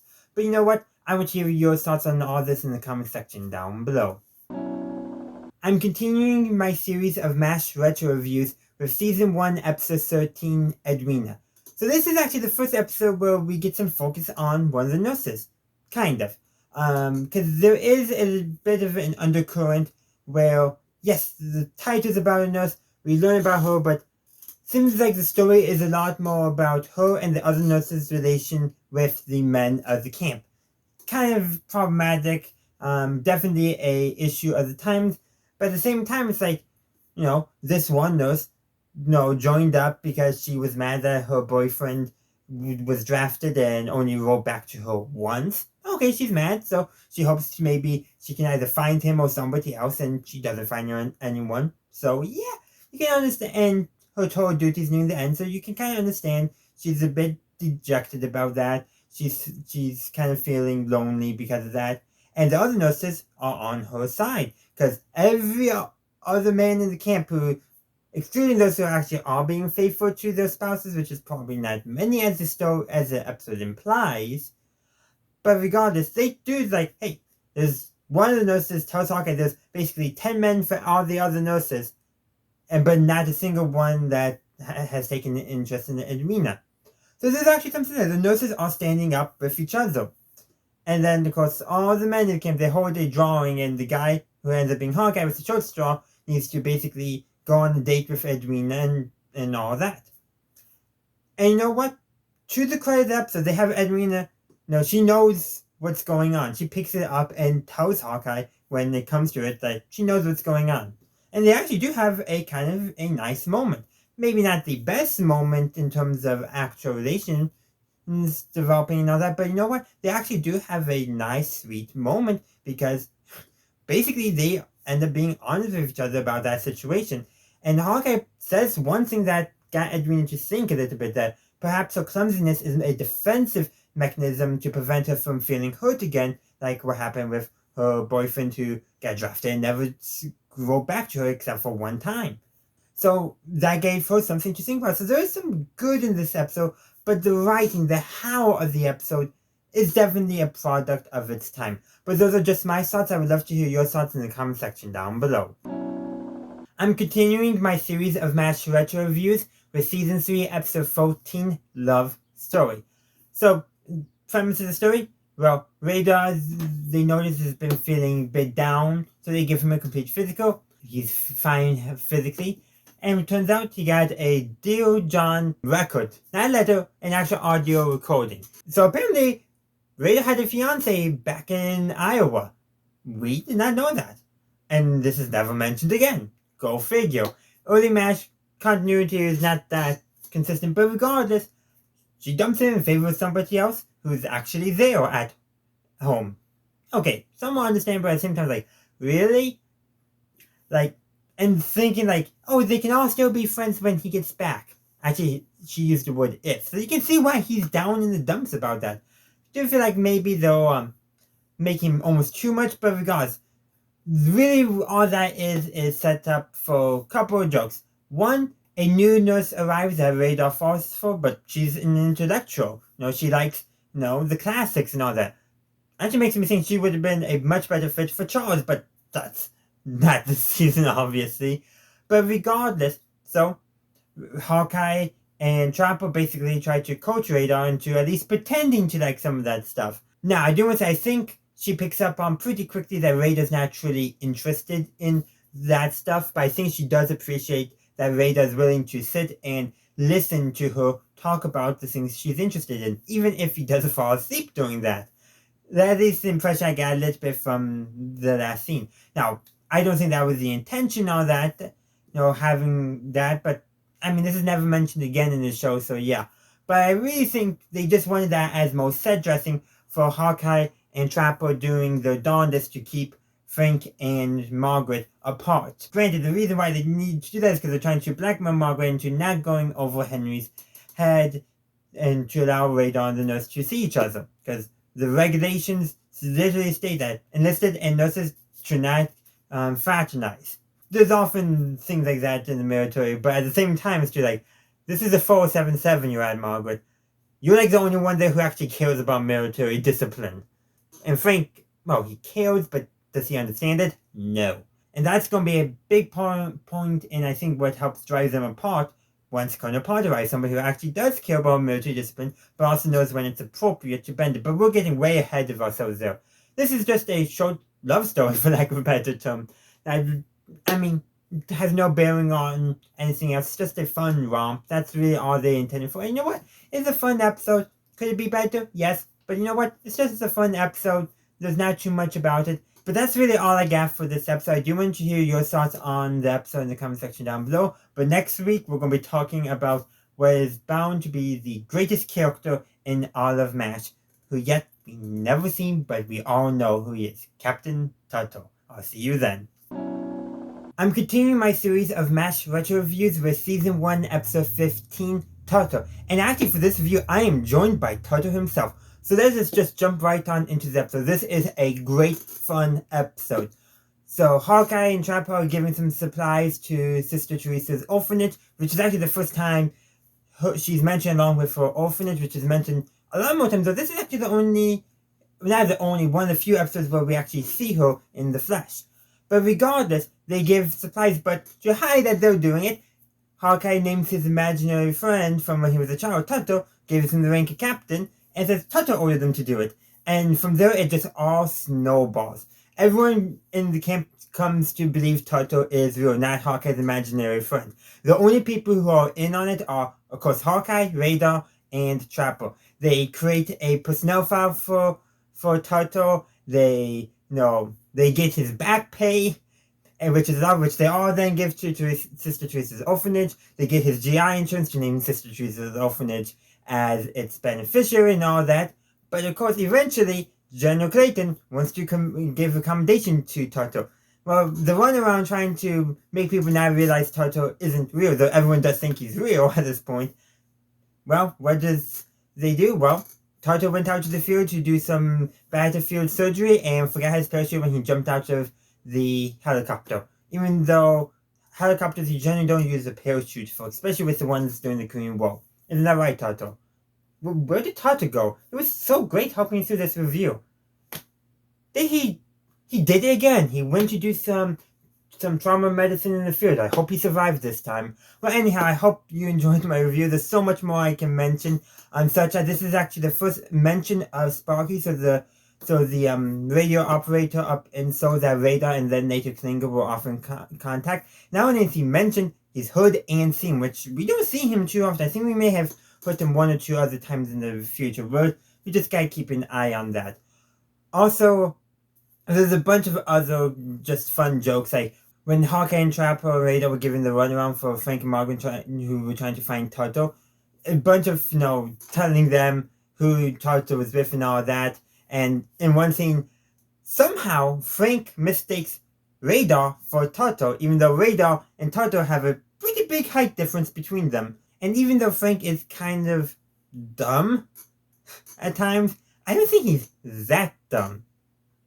But then again, there was also in the X-ray room, and who knows, with the low light conditions, maybe something played a role there. But yeah, this really is just a great fun episode. I really loved it. It's probably my favorite episode of Season 1. And it does kind of remind me of some later episodes in the series, because this episode deals with helping Sister Teresa's orphanage, which we have seen other episodes of. We also seen some other episodes, namely ones with Charles, actually, where he hides his good deeds by doing it anonymously, not letting people know that he's actually doing it. And in a way, Trapper and Hawkeye are kind of doing that by saying, oh, they're not doing it themselves, they're doing it because they're helping Tuttle out. It's kind of similar, but not quite the same. But really, this is just a good, fun episode and one of my favorites. Probably the one I laugh at the most in season 1, besides maybe Yankee Doodle Doctor.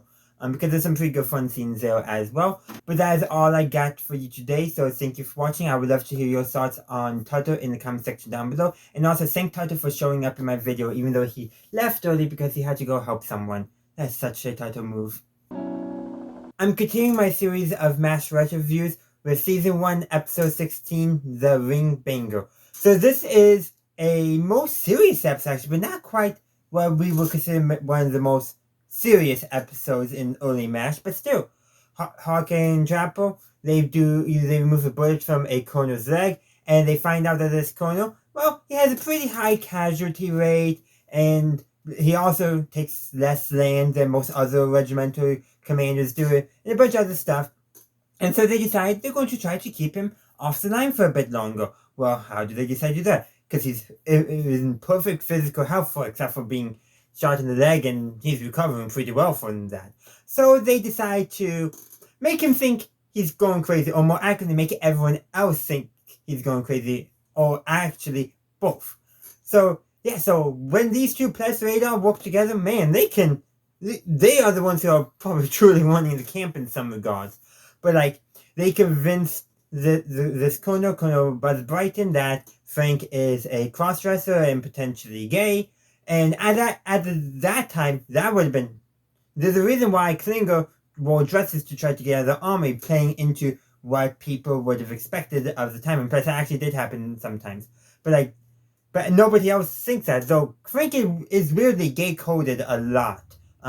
I don't know enough to actually break that stuff down, and I know that's connected with some other tropes of TV and movie antagonists and villains being portrayed as effeminate men.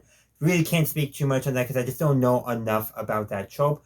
But they do that. They convince Brighton that Colonel Potter's drinker, that actually they more play Margaret's stereotype, I guess you could say, with her nickname Hot Lips, which definitely was a bit more, but they also basically they played everyone to make them all think that Brighton is crazy and make Brighton think he's in a camp with a bunch of lunatics, except for Hawkeye and Trapper. And in the end, they get him shipped stateside for observation. But some of this episode's like, yeah, they really messed with his head and messed with everyone else. Like, this is actually probably one of the most devious they've been in some regards of trying to get their way. And let's just take this in direct contrast to the last episode, Tuttle, where, yes, they manipulated everyone, but they were actually trying to help people, truly help people, and not make anyone feel, bad or uncomfortable. But this episode, they actually do try to make people feel uncomfortable, and all that.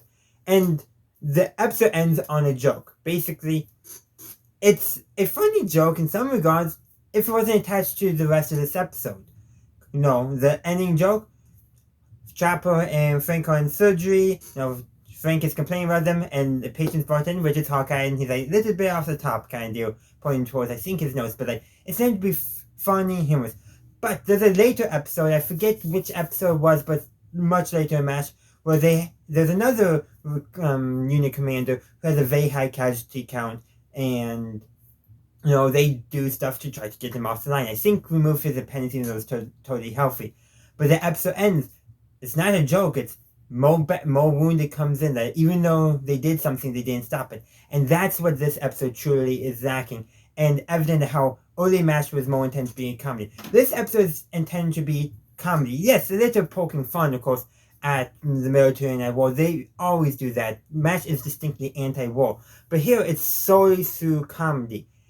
While later MASH really mastered the art, in my opinion, of comedy and undercutting with drama to really grasp at the serious of the situation and the tragedy that is war. Here, the ending joke is just an ending joke. It does not reinforce anything that they tried to say earlier in the episode, And that kind of makes this episode suffer. Plus some now awkward jokes that wouldn't really fly nowadays. But that's all I got for today. I would love to hear your thoughts in the comment section down below. So I'm continuing my series of MASH retro reviews with Season 1, Episode 17, Sometimes You Hear the Bird. So for many fans, this is considered the first episode that truly gets serious. Now, as I've been going through my rewatch, I've discovered there's been serious moments in some of the other episodes. Like, there's that one serious moment in Yankee Doodle Doctor. There's several other serious moments scattered about. But yeah, this is probably the first episode that is truly about a serious topic. Those other episodes, it's just a little bit of set dressing to reinforce a point that they had already used humor to critique about war. This episode is different. There's 3 plots: the A plot, the B plot, and the C plot. So I would say depends on which plots you classify as the A, B, and C, but 2 of them are linked because they reinforce each other. The other one is there to get us our comedy. And let's start with that one first. Frank well, that's the cover story, but basically his bag gives out while he's in Margaret's tent. They're like dancing, I believe, if I remember correctly, and his back gives out. So they make it look like he tripped on his way from the shower, but the directions don't make sense. So there's all that going on. And then he wants to put in for Purple Heart because this all occurred at a combat frontline unit, really stressing the definition. And somehow I don't think that actually would work in real life. But the point is that's intended to get us the humor stuff. But then the other plot, the main plot, in my opinion, the sometimes you use the bullet plot of the episode, is Hawkeye meets up with one of his childhood friends who's clearly went to school to be a journalist and has enlisted because he wants to report on the war, learn about the war as a soldier. He doesn't want to be a correspondent. And he's basically titling the book, the novel, the story that he's writing about his experience in the war, because in war movies, there's always a big, loud ricochet bullet sound right before the young blonde boy gets killed. Now, I've watched a few war movies, modern ones though, and I think that trope has definitely died down. And I think that trope is not really a thing anymore, but sometimes right before a major death, you still hear a bullet in cinema. But Hawkeye's friend, there was a boy who fit that description, a young blonde boy who gets killed and never heard a bullet. So that's why the correspondent, or Hawkeye's friend, was tightening his book that way. Well, anyhow, a few other things happen. There's a patient comes in who's just getting an appendicitis, who looks really young, who's a young blonde boy, by the way. So they're really almost I didn't connect this at first watch through, but they're really connecting the story about the young blonde boy being killed in war to this character subtly, and that helps explain more of maybe Hawkeye's actions later. But anyhow, so of course of events, Hawkeye eventually finds out the boy. Great, I can't remember if Wendell was his actual name or his brother's name, but basically he's underage. He's not even 16 yet, and he enlisted because all he wants to do was get a medal to impress a girl back home. So there's all that going on. And of course, Hawkeye's like, it does give him some of us like, if a girl's the only way to impress is getting a medal, is that really a girl you want to, be, I forget the term Hawkeye used, but basically a girl you wouldn't be interested in, which is a valid question, which is not really brought up again, but this is where the truly serious part of the story comes in. Hawkeye's friend comes in injured, wounded, and he's unable to be saved. He dies on an operating table. Hawkeye's operating table. So this doesn't hurt him. And then there's a scene with him and Henry, which is a beautiful scene, where Hawkeye's distraught at this. He's crying. And he tells Henry that he's lost, I don't remember if he said hundreds or what, but lots of boys, lots of men before on the operating table. He's never cried for them. But why now? Well, one, it's his friend, but Henry gives him some good advice. Basically, that he learned 2 things in command school, that Rule number 1 is that in war, good men die. And rule number, people die. I forget exactly if it's people, boy, men. I forget that, but I'm just going to say rule number 1, good people die. And rule number 2, doctors can't change rule number 1. Which is something, that is the truth of it. Doctors can't always change those tragic circumstances. They will do their best. They will do their best. But sometimes the power of a doctor to save is eclipsed by the power of humanity to destroy. So something to keep in mind as well. But after all that, what does Hawkeye do? He turns the young boy in who was underage so that way he wouldn't die in combat.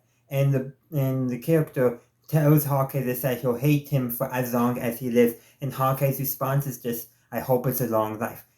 So he's willing to be hated by that young boy in order for the boy to have a long, healthy life. And I think that says something. No, he shortly after the operating session, he just admitted it. And note this, he told Margaret. He doesn't always see an eye to eye with Margaret, especially Margaret right now in her characterization. But to make sure nothing happens and things are done properly, he actually does tell her. Not Frank. Why would he tell Frank? Frank is still not mobile because of his back injury. And Henry probably would just cave eventually. But speaking of caving, Frank does get his Purple Heart. Henry does put it in. And I still wonder, how did that actually happen? Because it's not a combat injury, it just happened in the combat zone. But anyhow, what Hawkeye does is he steals the earring and gives it to Wendell, or was that his brother? Regardless, so the boy is still getting a medal. If that's what it takes to get them interested in you, is that somebody you really want to be interested in? I do feel like that scene undercuts it. But Wendell, or was that his brother, is still way more deserving of it than Frank. Because yes, he's underage. Yes, he probably does have a little bit of a racist attitude about North Koreans and Chinese, that you're calling them, quote, gooks, unquote. And yeah, that's not a friendly term to say the least, very prejudicial term, but that did happen, I'm presuming, a lot during war. Soldiers will come up with lots of names and slurs for their opponents. It's kind of the nature of war. Oh, and by the way, Hawkeye corrects him, saying that they're people. But, so yeah, Wendell, despite going to war for the wrong reasons, lying by his age, is still way more deserving of the medal, even though all he had was an appendicitis. Still more deserving of the Purple Heart than Frank was, because Frank literally threw out his back while having an affair. So, yeah, who's more deserving? I would say the 16-year-old who lied, even though he shouldn't have lied, but almost 16-year-old who lied about his age to serve his country. That's more deserving than someone who's having an affair and threw out their back. I'm just saying. And both of them still lied in those situations anyhow, but I'd rather the one who's risking their lives get the medal rather than the one who's not risking their lives. But that's all I got for you today. I hope to hear your thoughts on Sometimes You Hear the Bullet in the comment section down below. I'm continuing my series of MASH retro reviews with Season 1, Episode 18, Dear Dad, Again. So, this is the second, Hawkeye writing a letter home to his father. And I do think I like actually the first one a little bit better. I feel like the narrative element of Hawkeye writing a story and telling basically some vignettes about what's going on in the camp was a bit more present. Yes, it's still going on, but I feel like the individual scenes that Hawkeye is describing take up more part than him actually writing the letter. I feel like there's not as much strong connection. Like, he'll describe something, and then we'll see an event that's similar to what he described in terms of I think the word I'm looking for is he's not, in his letter, he's not so much describing the events, but doing a lot more describing the emotions, the feelings, the vibes of the events. That's what I'm trying to get at, and I think that is definitely what's going on in this episode. But you know what? It's still a great episode. I mean, they actually have some great fun scenes and some overarching connecting elements. The main one being they have a new doctor who's helping out, Captain Casey. Well, it turns out he's not really a doctor or a captain. And he gets caught, but Hawkeye's not going to blow the whistle and just hey, being kind of caught. So you just leave and I won't do anything about it. But I do encourage you to actually try to become a real doctor because you're doing a very good job. So that's something to note. And at the end, the last scene is, well, he's leaving the camp, and instead of pretending to be a doctor, he's now going to be pretending to be a chaplain. So I do have to say, because it was revealed in a conversation between Hawkeye and Casey, actually, that's not his real name, I think it was Schwartz, but regardless, is that he just never had the drive to get the diploma, get the certification, i.e., do the education to do the stuff, but he can do a lot of that stuff. But I gotta say, becoming a religious faith leader is, depending on the religion, can be a lot easier. I mean, there's nowadays, especially, there's some churches where you just have to fill out a form on the website and boom, they consider you an ordained minister, while others require you to actually get schooling, proper schooling, no. There's many churches require their pastors to have a Master's of Divinity. So there's a lot of difference based off of whichever sect they're a part of. But hey, you maybe have some of them that's easy to get the qualifications for, theoretically. I don't know how it was back in the time, and I'm pretty sure to be a chaplain in the military, there's probably a bit more paperwork involved. Because it's the military, the government, there's gonna be paperwork involved. If there's not paperwork, I'm more shocked.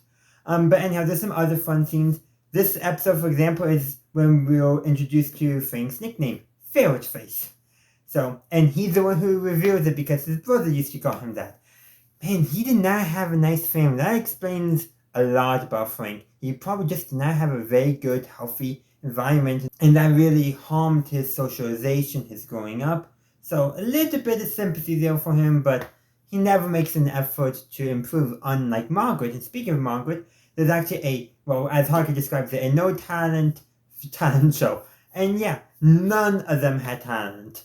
And Margaret singing, like, she's, I think, sings in some later episodes, but her singing here was portrayed as terrible. So I do have to say, this is also her being a little more loose, in terms of not so much a, the word I'm looking for as being, a hardline military purist, for lack of a better term. And we do see her open up like that later on in the show. But this is kind of almost like that first little thing showing that there's a softer side to her, a less hardline side, if you will.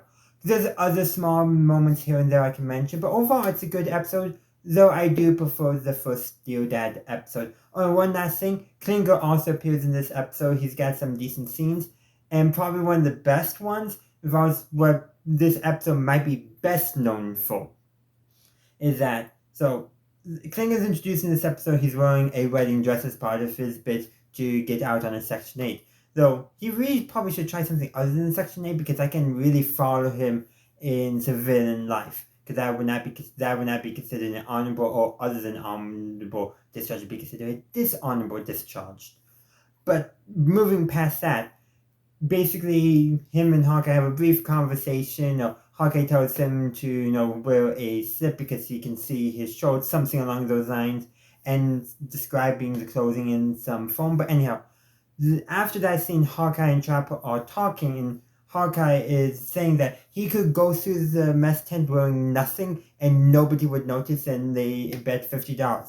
So Hawkeye gets dressed up. By that I mean he actually puts on his dress uniform hat, or the garrison cap specifically, and polishes his captain balls, which he really does. So just wearing his hat and his captain balls, he leaves the swamp and walks to the mess tent. And he actually and actually one soldier salutes him and he gives a proper salute back. Doesn't happen too much. And he's in line, nobody's noticed anything yet. Well, I noticed something, but I'll get that in a moment. And then one soldier stirs up, look, and drops his tray, spotting what's going on. And Trapper walks in and asks for his $50, because I believe that was the amount of the bet. And then Klinger comes in, and basically it's calling back to earlier with him describing, Hawkeye's dress, or lack thereof, in the same way Hawkeye described his dress. I forget the exact details and all that, even though I just watched the episode. But there's so much other stuff in this episode. But the thing is, in some of the scenes, I don't know if Alan Alda is actually wearing anything in his private regions, because they use some very clever blocking techniques to prevent us, the audience, from seeing that stuff. But, and while he's in the mess line, I was like, wait, is he wearing pants? I go back. You can see the waistline of some pants that Hawkeye is wearing during that scene. It might just be some shorts, but in at least one scene for filming, he is wearing something. And I don't think that was intended to be caught on camera. It's at the bottom of the frame, so basically here. Well, not here, because my chest is here, but effectively at the bottom of the frame where they did not intend for it to be visible, but it is. That could be something, I don't know. I suspect when they made the DVD, they probably rescanned all the masters and all that, so the DVD might be a remaster, so better quality, so scenes that would have been cut off in the original film grain and in the just original recordings that with more static you would have not seen, but now with better displays, perhaps even a remaster, I'm not sure about that, you can actually make out that mistake. That was something that was not supposed to be left in, but it was left in. And it's fun seeing mistakes like that, things that give you a glimpse into the filmmaking process. I already mentioned the blocking techniques used in the episode to prevent us from seeing anything. But the thing is, it was really clever blocking techniques, using the jeeps, the tents, and people just killing stuff around to prevent us from seeing anything. That's also how they get, past the sensors as well. But then we see a mistake that slipped through filming that we were not supposed to see at all, yet we do because we just have better ability to watch the show than they did back when in an era where you had much smaller displays with much smaller resolutions. Things like that would not have been caught, but we do catch it now. But like I said, it really gives us a neat insight into how they filmed some of those scenes. But I'll move the discussion down in the comment section down below. Let me know your thoughts on this episode and anything else I brought up in my review. I'm continuing my series of MASH retro reviews with Season 1, Episode 19, The Longjohn Flap. So, it's cold right now, and so everyone's freezing and they're looking for, additional winter supplies. Well, actually, that's a different episode, but this does happen a couple times where it's cold and they just don't have the proper cold weather equipment at the 4077. Right now, burning, older foams and all that stuff that they don't need or don't really need because they might need them, they might not, but it's more important to stay warm. Burning random stews just to stay warm. Meanwhile, Hawkeye has some long johns, some long underwear to keep him warm. And he's warm. And then they go on a journey throughout the camp. First to Trapper, then Radar, then the cook. It's different cook than we've seen in later episodes. Then Frank, then Margaret, then Klinger, then Father McKay, then Colonel Blake, and then back to Hawkeye. And then maybe they might go around again based on the ending scene. But literally, they just go round and round because, everyone wants to be warm and people keep on trading them for other things or, they're down in a poker game and they need something to wager, Chapel, and things like that. And there's just some nice, good, fun scenes because of it. Watching all the characters, trying to get them in some form or another. Really, only one character gets them, and truly, I would say, gives them up willingly. That being Father McKay. Because he doesn't know who they actually belong to, but, when Klinger gives them to him, because, Klinger's afraid of what Margaret would do, he uses them for one night for one, but then he gives them to Colonel Blake to try to find the actual owner. Well, Colonel Blake is also going to use them for himself, and then he needs an appendicitis, so what happens? Hawkeye and Chopper go to, do the appendicitis. He actually needs an appendicitis. This is not one of the fake ones that Hawkeye and Chopper will do later on. I forget which episode, it might be next season. But yeah, and then he gives them back to Hawkeye. But probably the funniest thing, one of the funniest jokes I should say, is right before they're going to start the surgery, Henry's like telling them, "Don't worry about me. Don't hurt the long johns," which is just funny. And there's lots of other funny good gags, like somehow the chef had a whole leg of lamb ready to trade out for the Longjohn. Like, why would he have a whole leg of lamb? Like, were they expecting some general or something? Who knows? But just lots of good, funny bits going on. And I guarantee you the actors were actually probably sweating because apparently it was very common to be super warm when they were filming the winter scenes and super cold when they were filming the hot summer scenes. Go figure. But anyhow, those are just my thoughts. I would love to hear yours in the comment section down below. So I'm continuing my series of MASH retro reviews with Season 1, Episode 20, The Army-Navy Game. So, the Army-Navy are playing game. And football, that stuff. That's the background information. What's really going on is, while they were trying to listen to the game over on the radio, the camp starts getting shelled. And apparently they're being shelled from all directions. And eventually one unexploded bomb lands in the camp. So they call, up the chain of command because they want to figure out what bomb this is and blah, blah, blah, all that stuff.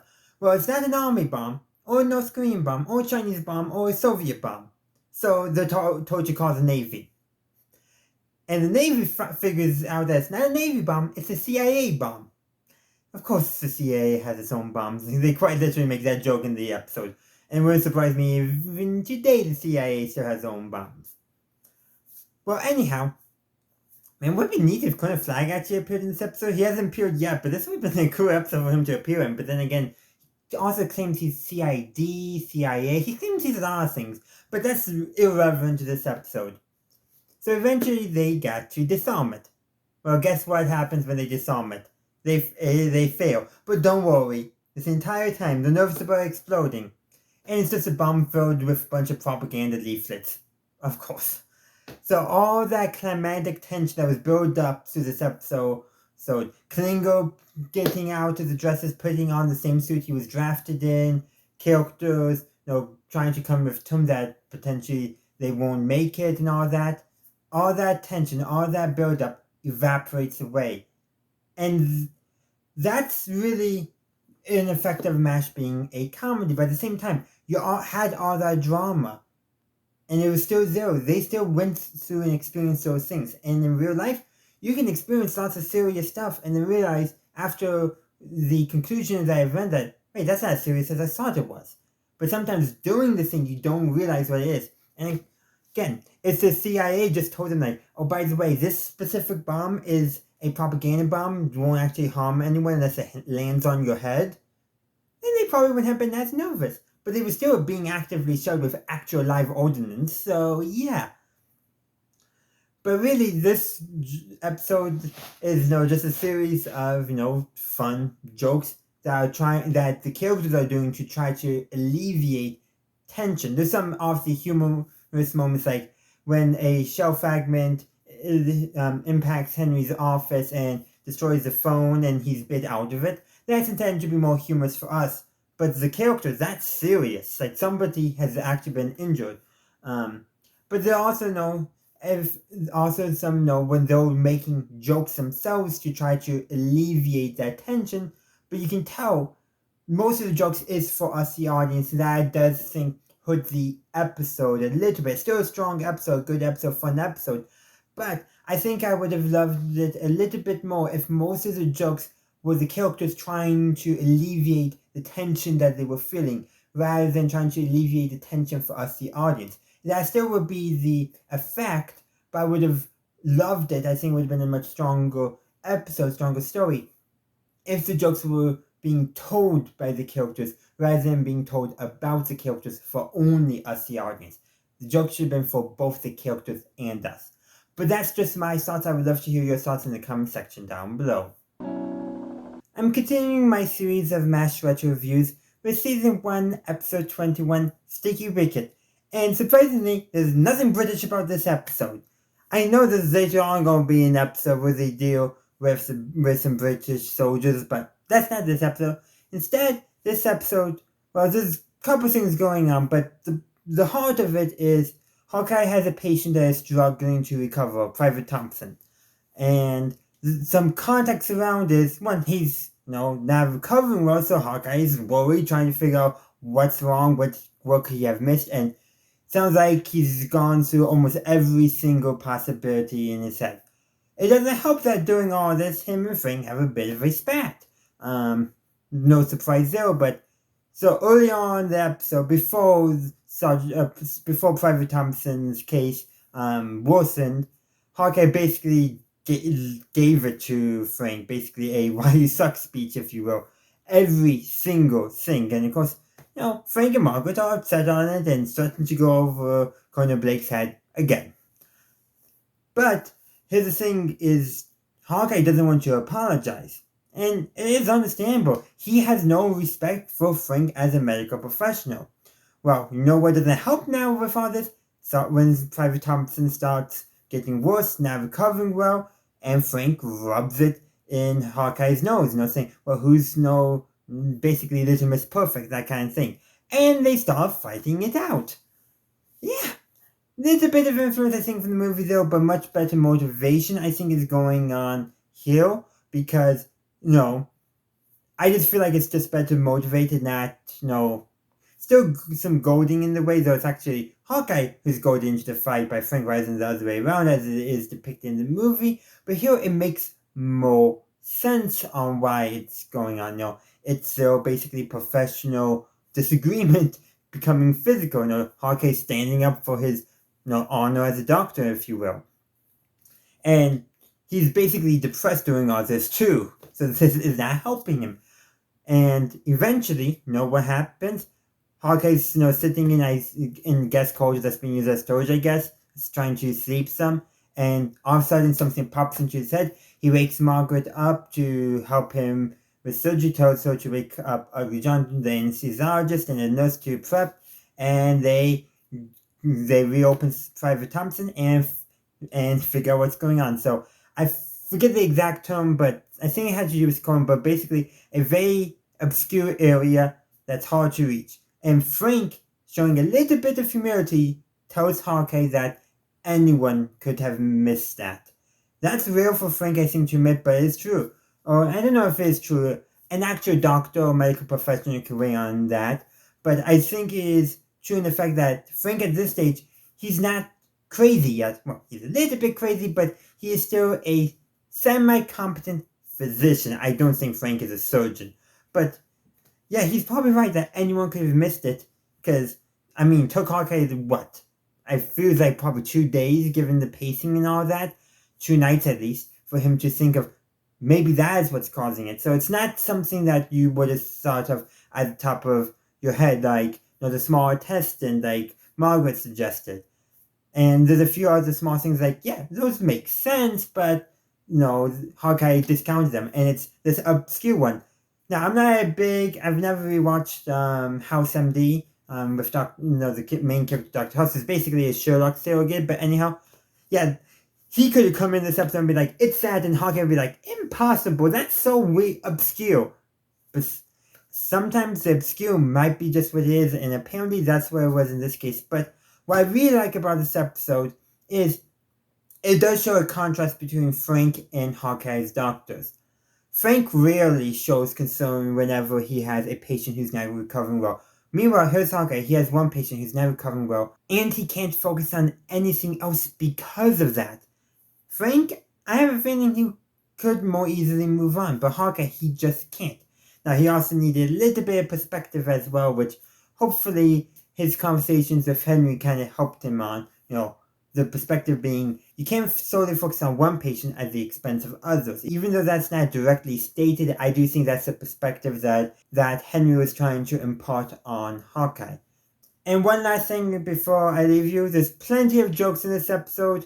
Probably my favorite is it's a recurring gag. I think it does recur 3 times, basically Radar eating a lot of food, and the final gag of it is when Hawkeye and Frank get at it. Well, Radar moves so he continues trying to eat all his food, but the fight still gets in his way, and he falls flat on his face, basically into his own food. This is a gag I know they repeat other times, similarly with jokes about how Radar, like one of the few people who actually likes eating the camp's food. But I do like how they did in this episode, particularly because they build it up. Like, you think the joke is just him eating a lot of the canned food that everyone else can barely stand, that he apparently likes, and it ends basically with him having it in his face because of the other plot line, the actual plot line. So I do think that is an interesting thing, and I really did like that. But that's all I got for you today. I would love to hear your thoughts on Sticky Wicket in the comment section down below. I'm continuing my series of MASH retro reviews with Season 1, Episode 22, Major Fred C. Dobbs. So, first of all, why is the title called that? I had to look this up, but apparently the title is in reference to a film from 1948. I believe it was called The Treasure of the Sierra Nevada. But anyway, there's a character in that film called Fred C. Dobbs who gets overcome with greed. That's a reference I don't think anyone nowadays will understand. I think it probably might have been a little bit better known when this episode aired. But let's actually now talk about what the episode is about. Basically, after Frank berates Nurse Ginger, Hawkeye and Chopper pull a few more pranks to get Frank to decide to transfer out. He does. Margaret then decides to transfer out after another prank. And then, now when you now when you do double duty, Hawkeye and Chopper conspire to basically convince Frank that there's gold nearby, so that way they can take advantage of his greed, so that way he rescinds his transfer request. And it works. There's some decent moments, but in all honesty, I think the funniest stuff is really at the end. So basically, not the ending joke of the episode, but basically, Frank's trying to convince Margaret that he found gold, or they leave Margaret's tent, and Raiders walking by with a mule or donkey or horse, I'm not sure which, because I'm not that great at animal identification, and it's just covered with gold tools, gold mining equipment. Then they go to the spot where Frank found gold, probably pyrite, and there's a bunch of gold painted rocks, so fake gold, rocks painted gold, obviously, and then Hawkeye and Chopper drive by in a gold painted Jeep. It's just hilarious. And in all honesty, that's the funniest part of the episode, just the absurdity of that going on. The rest of the episode is kind of meh. Like, knowing the army, yeah, replacements could take forever, or it could be they could be split. It could go either way. I mean, there's future episodes where a doctor takes ill, they call up to HQ, and they have at least a temporary replacement down within the day. Meanwhile, this episode implies it's going to take forever to get a replacement, which kind of contradicts itself. Well, this is also MASH, and yeah. But I have a feeling a replacement surgeon who's second in command and a replacement head nurse, yeah, that probably would be a prioritized replacement over anything else. So yeah, that's probably not the strongest in. Why would they, at this stage, Hawkeye and Chopper do not like Frank and Margaret at all, so would they really desire not to pull double duty, overcome their dislike of the two? I'm not quite sure. I read on the wiki that many people behind the scenes thought this was the weakest episode of Season 1, and I can understand that. Now, I think there might be some other episodes that are actually weaker or harder to watch in some regards. Like, some of the stuff with the pilot, I, felt a little uncomfortable with, and I think there was another earlier episode on too. But yeah, that's really what this episode is. It's just a know-nothing episode, and it has some good jokes, but the jokes are really the only thing beneficial about it. And it's really only one sequence of jokes. The rest of the stuff, besides the montage of Chopper and Hawkeye's pranks on Frank, just kind of fall flat. But I will say, I do like how this all got started because Chopper and Hawkeye stood up for Nurse Ginger. That's how it all started, and that I do very much like. But those are just my thoughts. I would love to hear your thoughts in the comment section down below. I'm continuing my series of MASH retro reviews with Season 1, Episode 23, Ceasefire. So we're almost near the end of Season 1, but first we gotta talk about a ceasefire. So the episode is basically General Clayton calls Colonel Blake. Henry tells him that there's a rumor that there's going to be a ceasefire. Well, more than an official rumor. So basically, we're planning a ceasefire kind of deal. And then, though it's not official, so he tells Henry not to share it. Well, Hawkeye, Chopper, and Radar are in the room. And actually, Hawkeye and Chopper do promise Henry not to tell it. Too bad Radar obviously told everyone else. And now there's no point in keeping that. So the entire camp knows. And so there's a bunch of just scenes, Klinger thinking that the war's over, he's going to get sent home, starts selling off his dresses. Basically, Frank and Margaret drink and actually get drunk. But Margaret's like, this really shows how her character in this season was just, and early on, is just really attached to Frank in an unhealthy way. Basically lamenting that they won't be able to be together after the war is over because, Frank has his, family back home. So I have a feeling he probably could maintain a illicit relationship. I'm just saying. He doesn't seem that faithful to his wife anyhow. But anyhow. And then, of course, Ray does having everyone sign his scrapbook. Hawkeye has to basically break up with all the nurses he's been seeing, and so he invents that he has a wife back home. He doesn't, but he invents that. And yeah, so those nurses he probably won't be dating in season 2 for sure. Unless he tells the truth and says that he's afraid of commitment, which is probably the actual thing. Based off of probably some other stuff that we see later on, because you notice how he never commits to a nurse. Just something to say. But during all this, Trapper is convinced that the ceasefire won't actually happen. That the generals and leaders will change their mind and the war will be back on. Well, guess what happens? General Clayton arrives and they're having a party and all that. And then word comes that the ceasefire has been cancelled. It won't be going on. Trapper is right, and Hawkeye has to pay him $50 because of the bet they made about whether or not the ceasefire was actually going to happen. Not to mention, during all this, the camp is starting to get disassembled. Hawkeye kind of starts it by telling, I think it was Longjohn, even though supposedly he's been sent to the States for education, but they never stuck with that, obviously. But anyhow, the locals just start taking stuff, and the ending scene is basically Hawkeye and Trapper sitting in the swamp. Hawkeye has a crate, while Trapper still has all his items, and the still. So that's essentially what happens and how the episode ends. But honestly, the big point of this episode, I think, one, they knew this was going to be near the end of the season, and two, not knowing how the show was going to end, if it was going to get another season, all that stuff, they probably chose to put an episode near the end to show the audience what it would be like to the characters experiencing the news that the war was ending. But they still hoping to continue, obviously, make sure not to actually have the war end. But it's interesting how this contrasts with the actual final episode, with the final movie, I should say, Goodbye, Farewell, Amen, where the war actually does end. And yes, there's party and celebration, but the one match became more dramatic by then, so it took on some more serious tones. Like, you have characters who, talking about who they're going to miss, about their plans. Like, by the end, it feels like a much more realistic conversation. This episode, they're just partying and all that, and then depressed when they learn that the war wasn't ending and there's more wounded coming.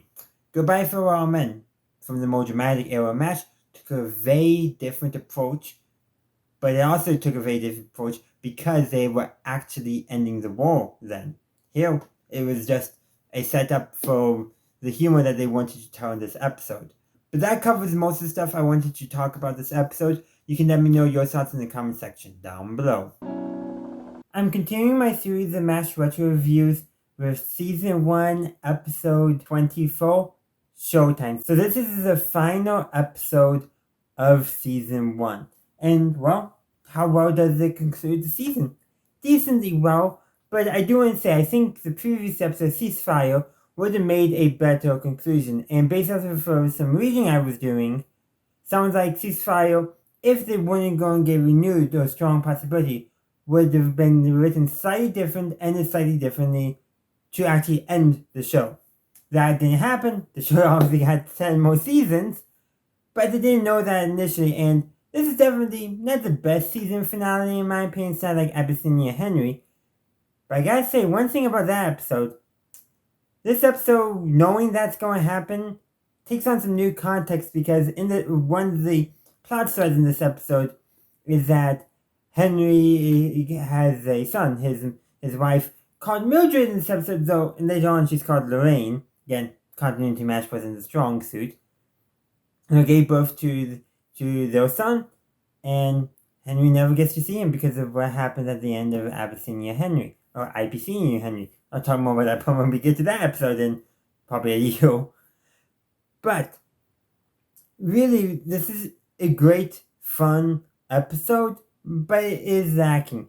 The connecting plot is that there's a USO show going on, and each individual vignette around it is much better than the episode as a whole, but altogether they're not the greatest. Like, there's also, I mentioned the Henry plot, and him being a nervous wreck because of it, and Radar, going to one of the Koreans who works in the camp's laundry, and who had recently given birth, and talk to her, probably explain what's going on with Henry, and that gives Henry the opportunity to still hold a newborn, even though it wasn't his son, to kind of help him a little bit. Radar always does small, nice things like that. Then you have the plot line going on where Trapper, Margaret, and Ugly John, who this is his last episode. I don't think I've actually talked about him, but this is also apparently the episode based off of the wiki. The episode where Ugly John has the most lines. Go figure. But anyhow, difficult patient. Looks like the patient's not gonna make it. They're cutting everything, to the last second. And then Father McKay is called in, prepares to give last rites, goes to hold the hand, and all of a sudden the patient starts feeling better. Perhaps, the idea is, getting some, massaging the hand. I don't know. Who knows?